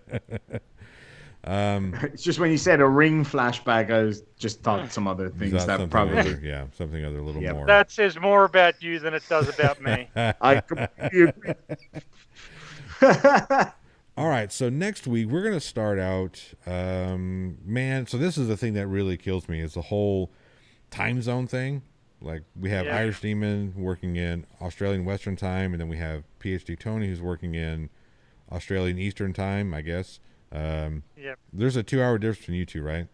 Yep, that's right. I'm 2 hours ahead of him. So at the moment, but it does change to 3 hours. It does change in 3 hours in summer. Somebody didn't accept. What was it?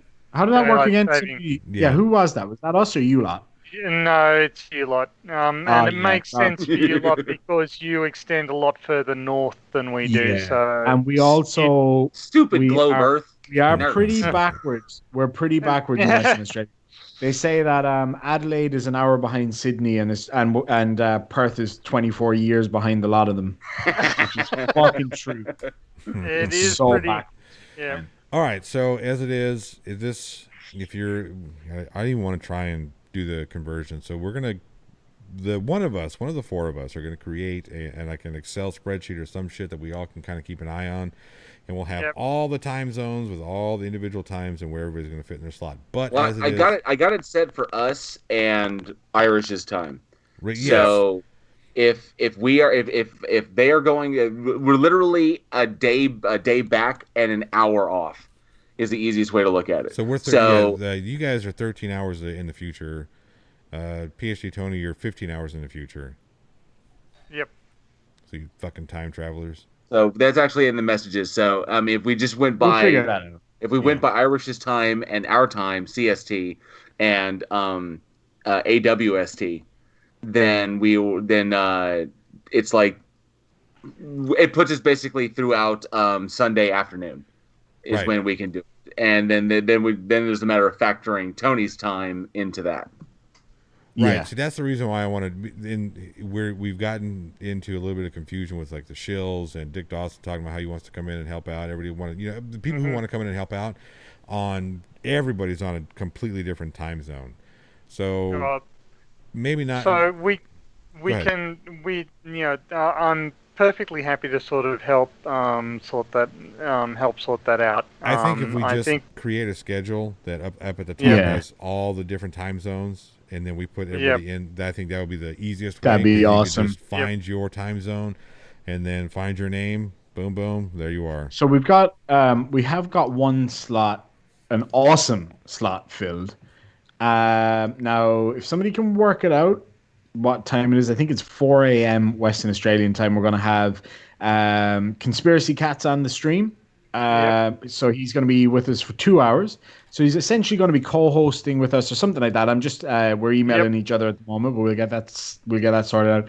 So will he be on with you, JL? I think. I'm thinking it's looking like he's going to be on with me. If he's not, he's going to be on with Johnny. Yeah. So it'll be one of us, but it's looking like me.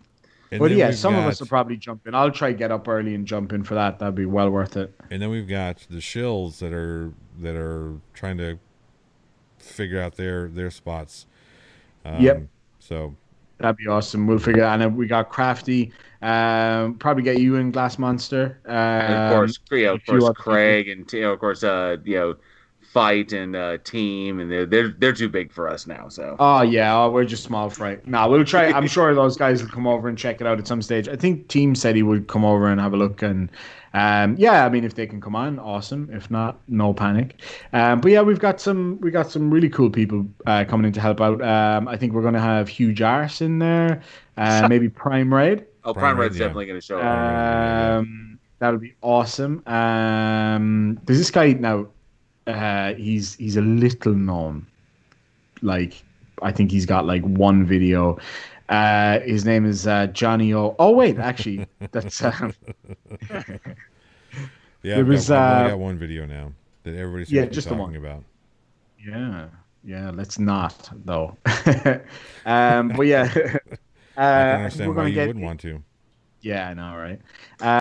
We're gonna and for any theists out there who might see this after the broadcast, if you're not watching already, feel free to jump on. I will gladly have you on during my segment, and I'll tell you to have discussions there regarding your stupid fucking book and your. And you know what? You know what, JL? I was just about to sing your praises and say JL will most definitely have a calm, cool, even, respectful conversation, and then you had to go pull that bullshit. Sorry, that last one I had with a bit of orange has got my fire stoked. Yeah, but you can't lump all theists in with a bit of orange. That guy's a fucking idiot. I mean, you can't. Okay, Then I submit this retraction. And if you fucking idiot theists would like to come on and talk to me.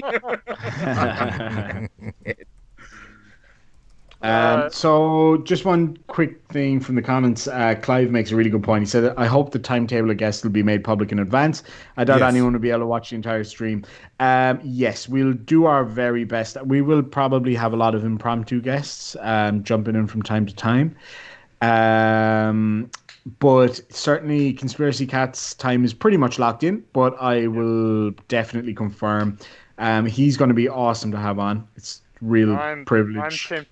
I'm tempted to respond with, screw you, Clive. You watched the entire stream. You watched the entire stream. You racist. Yeah, if you're not watching the entire stream, then you're a terrible human being. And we got to get somebody. We got to get somebody to make the PayPal for the. I'm happy to have PayPal as part of the equation, but I was banned from PayPal. Had a big dispute with them, and they were ridiculous and cost me a lot of money. So they can get fucked as far as I'm concerned. But I am very happy for other people to do it if you guys want. I mean, I've got PayPal set up, so if you wanted to use mine, we can use mine, or we can set up one completely different. It doesn't matter. Oh no, it doesn't matter. It doesn't matter. I mean, it's not like with my insomnia, I'll probably watch all of it. That's very good, Little Wolf. See, insomnia is not a problem. Absolutely, don't worry. JL will definitely put you to sleep. Oh. We might set up a fake what would you call it? Not a fake, but like a fun debate between myself and JL. Either me as Father Demon or me as Flatty Demon. I would be better as Father Demon. Flatty Demon? No, Father Demon. I'll tell you what. I could use the practice. I would like to debate somebody Marvel versus DC because I'm supposed to debate that against Craig because Craig is a fight because he's a giant DC fan. I'm a huge Marvel fan, and I've had several friends tell me that I cannot win this debate. That's nonsense. Yeah, which one I think it is DC? Is DC Superman and all that? DC Superman, and Marvel is all the movies that you currently love. Yeah. DC is Detective I don't think I've watched any Marvel stuff. Avengers, Ant-Man, Spider-Man. Nope. Iron Man, Thor, Captain America, the Avengers. You are lying. He's trolling you. I did watch Iron Man. There you go. You're lying. You're just lying. The Avengers. I watched Iron Man. Avengers Endgame. Never watched Infinity War. Nope. Honestly, none of them. I swear. Are you? I watched one of the original Spider-Man. Probably talk about the Sam Raimi ones. That's it, guys. Honestly, I've never watched any of those movies. That's the saddest You want to know what? You know what? I honest to God, right? I love literature and I love movies, but I have this thing in my head where if it's not like a real life, thank you, Mrs. Demon. What's that? A cup of tea? Oh, that's lovely. Thank you. What? Is that a cup of tea? Yeah. Thank you. So you have for to get me, Mrs. Demon to come on during your segment, by the way. Oh yeah, definitely. I can't say it on the air. About a video that we've got planned. Yeah, I'll leave you all in suspense. That will be on a different. Do I have to have a special when it asks you if you're 18? When it asks if you're 18 or over, click yes. Okay, cool. But yeah, we've got something in the works. Myself and old Mrs. Demon. Oh, I shouldn't say old Mrs. Demon. Old, yeah. Okay, kill me. That was a complete accident. I retract that statement. Once this is on the live part of the stream, she'll probably be in the door because she'll kill me. So yeah, I can't remember what I was talking about, which is you're going to do a video with your wife, and we have to be 18 or older to watch. Yeah, I'm testing you. Yeah, so we have something planned. It's in the works. That's all I'm saying. Awesome. And I'll keep you three in the loop. I said 4 because I can see myself on the screen as well, and I got confused. Yeah,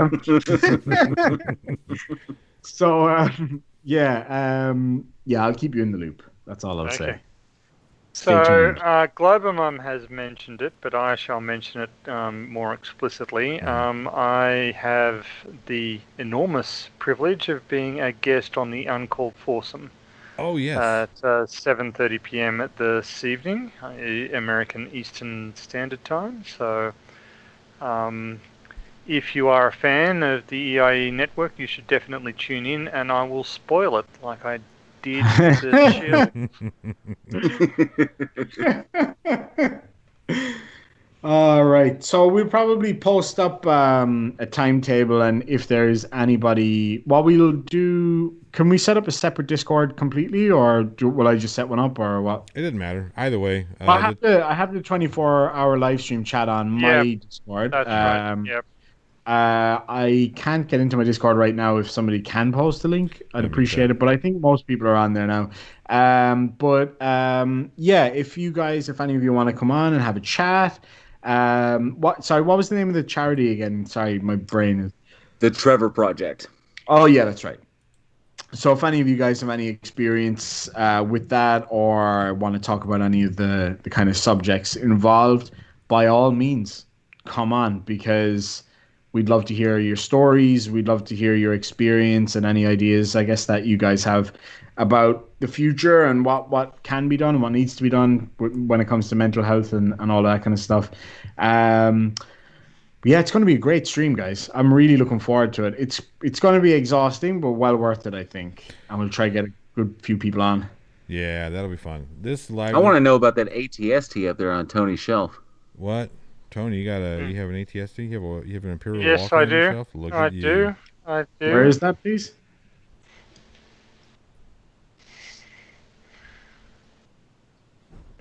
It's not glued to the. This is a. Nice. Oh, nice. Is that Lego or what is that? So there's a sort of a miniatures thing that they produce. Star Wars Legion. It's sort of a. It's just a wargaming thing. Nice. And I just buy the models and sort of put them together because they're sort of cool. My favorite is the ATM. The ATM-6. This one I'm kind of proud of. I don't know. Oh, very nice. That's cool. Oh, she's coming up. Pretty. And I've also got this guy as well. Lift it up. Up a bit. Up a little bit. Nice. Cool. Yeah. Nice. That's from which one is that from? That's from Return of the Jedi. That's Return of the Jedi. Yeah. That was the where they chase her through the forest. The Andor speeders. Yep. Yeah. That's an amazing scene. I love the ATM-6, the AT-AT bulked up that looks like a gorilla. Oh yeah. Talking about the new ones in the new. Yeah, in the new one. Yeah. That's just so cool. Unpractical though, the way that it walks. I was thinking that too. Have you ever seen the webcomic Darths and Droids? Oh, I have. Is that there's a webcomic where they go through the stills of the entire Star Wars movie franchise, and they treat it like it's a role-playing game. Yeah. Sort of, so they're, it gets to sort of the beginning of The Empire Strikes Back, and they're landing their forces, and they're going, we're seeing some sort of giant walking elephant machine, and there's just this close up on Princess Leia looking kind of confused, with a little speech bubble there. Are they mocking us? Did you see the one where Darth Vader is choking the guy using the Force? And he's like, so he's choking him, and the guy's like, and then he goes, harder, daddy. And then Darth Vader's like, what? And he's like, what? Yeah, it's one of my favorite ones. What? I'll see if I can find it there, actually. It's fucking brilliant. Who was it? Who was the Johnny? You were the huge Star Wars fan, right? Oh, yes. Like big Star Wars fan. Oh, yes. Well, we got Star Wars fans all around. Yeah. Yes. Yeah. Oh, yeah, 100%. So there's this drawing that sorry, check that out. That's sick. So nice. one of my Circle, subscribers, right? Yeah, exactly. Great Circle drew this one. Hold on, I can't even see if I'm holding. Am I holding it in the right place? It looks great. Exactly okay, the right place. So he drew this one. So I'm a Vader guy. That's my man. Like, this is so badass. But check this other one out. So he actually sent me What I love two. from an artist standpoint, I like that. How am I going to do the lightsaber? Oh, I just won't draw in that area. Exactly. that works. Well, look at this one. To the left. Vader. The other left. There you go. Anakin Vader. So I'm actually going to, when I'm changing around my setup, I'm actually going to move the camera slightly that way and put these up here. So Nice. you still be able to see them. Because I've been looking for a really good place to put them, and I thought I really want to have it in my background because they're just amazing. They are really good. Oh, they're so cool. And the other Vader thing I got recently was Vader in the meditation pod. That's cool. Okay. Oh, Funko Pop. Yeah, it was from Commander Darklight. That is a Bactine tank, isn't it? I believe so. Yeah, it's where the helmet comes down. Back to tank? Something like that, yeah. I think they refer to it as the meditation chamber. But yeah, Commander Darklight sent me that over. It's fucking so cool. Like, the helmet's in there. It's really, really cool. Right. I don't think the helmet comes down, but yeah, it's awesome. The reason I asked is that there was obviously for fans of Darth Vader like that, there's an awesome comic series where all you have to do is look up is Darth Vader versus Darth Maul, and it's one of the kind of extended universe stories. There's a series of comics of extended things that took place, but it engages basically Palpatine clones Maul to bring him back as a kind of like surprise test against Vader to determine if Vader is supposed to be his apprentice, shit like this. And so Vader and Maul get into this big huge fucking scrap, and it is seriously, and the way, I don't want to spoil it if you haven't read it, but the way it ends is seriously excellent. And God, I can't remember the name of it, but yeah, just Google. I gotta check that Darth out. Vader versus Darth Maul, and you'll find the comic, and then you can read the comic online. Vader is definitely my favorite character, followed by Darth Maul. I love Darth Maul. He's the most badass. Out from Microraptor real quick. It says, at the plot hole to the kid, this is you. I saw the video that you did with your dad and the ones he did with your siblings. Those were all great videos. What do you say? Wow. Thank you. They were really great videos. I really enjoyed them. I have to say that I think that Darth Maul had a really cool fight scene, but I wouldn't go so far as to describe him as a character. I get what you mean. He becomes more of a character in the Clone Wars series. Yeah. After he gets found on Darth Maul and he gets his legs replaced. Yeah. Yeah, it does. It gets really, really interesting. I think he's just so cool. He just looks amazing. I love the whole Zabrak thing anyway. I just love the aesthetic of it and the double lightsaber. Or what is it? Jen called it the other day. A laser sword. And then something else, and I was like, "Oh my god, she's a Trekkie. She doesn't like Star Wars. She's a Star Trek fan." But, yeah, you can be both people. You can like both. That's what I said. Like we always argue over Blaster versus Phaser. Blaster all the way, no question. So Phaser Blaster's a Star Wars, Phaser's a Star Trek. Yeah. Yes. And here's the thing that I will always, I bust Team's balls about this all the time when he says it. Star Wars is not science fiction. It's space opera. It's a space opera or a space western, period. I think you could make an argument for it being a space samurai film. That's true. I think you can make an argument for it being a space World War II film. That's also space true. Nazis. Makes sense. If you look at it, it does make sense. Yeah. I've watched and rewatched and actually read Hitler's Circle of Evil, which is all about his henchmen, not Hitler's henchmen, that other show. And if you look at it, there's a lot of similarities in the story. You know, the Supreme Leader, nobody trusts each other, everybody's fighting for the top spot. Yeah, the space Sith. fantasy I think the too. Sith are definitely, and even the helmet. The helmet's a German World War II helmet. Right. All right, so this is where we need to go ahead and start doing our sign-offs so we can get on over to Crafty's live stream, even though she's mad at me right now. Again. Okay. Why is Crafty always mad at you? I don't know. She's just tired. Probably the same reason why Irish Team is mad at me. Oh my god. Yeah. I got puppies attacking me over here now. All right, so we'll start with the legend that is PhD Tony.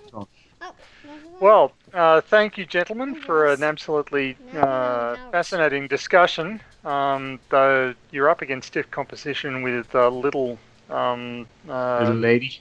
little lady there. I will be appearing on the Plot Hole next Friday. I will be appearing on the Uncalled Foursome in just a few hours, and I have a new video out, so people should check that out.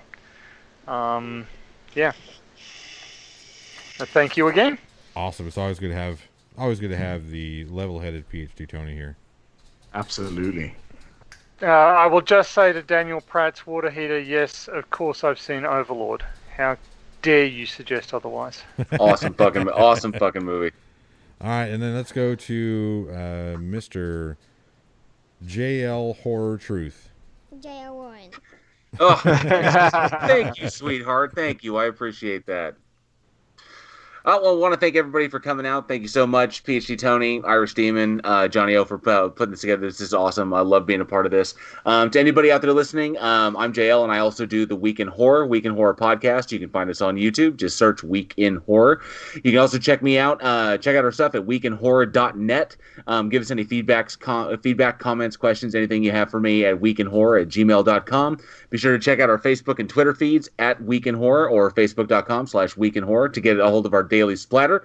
And if you love what we do, if you really love what we do, and you can support me at patreon.com/weekinhorror. We put all that back into the production, and it allows us to do stuff like make original horror movies and stuff like that. It's pretty cool.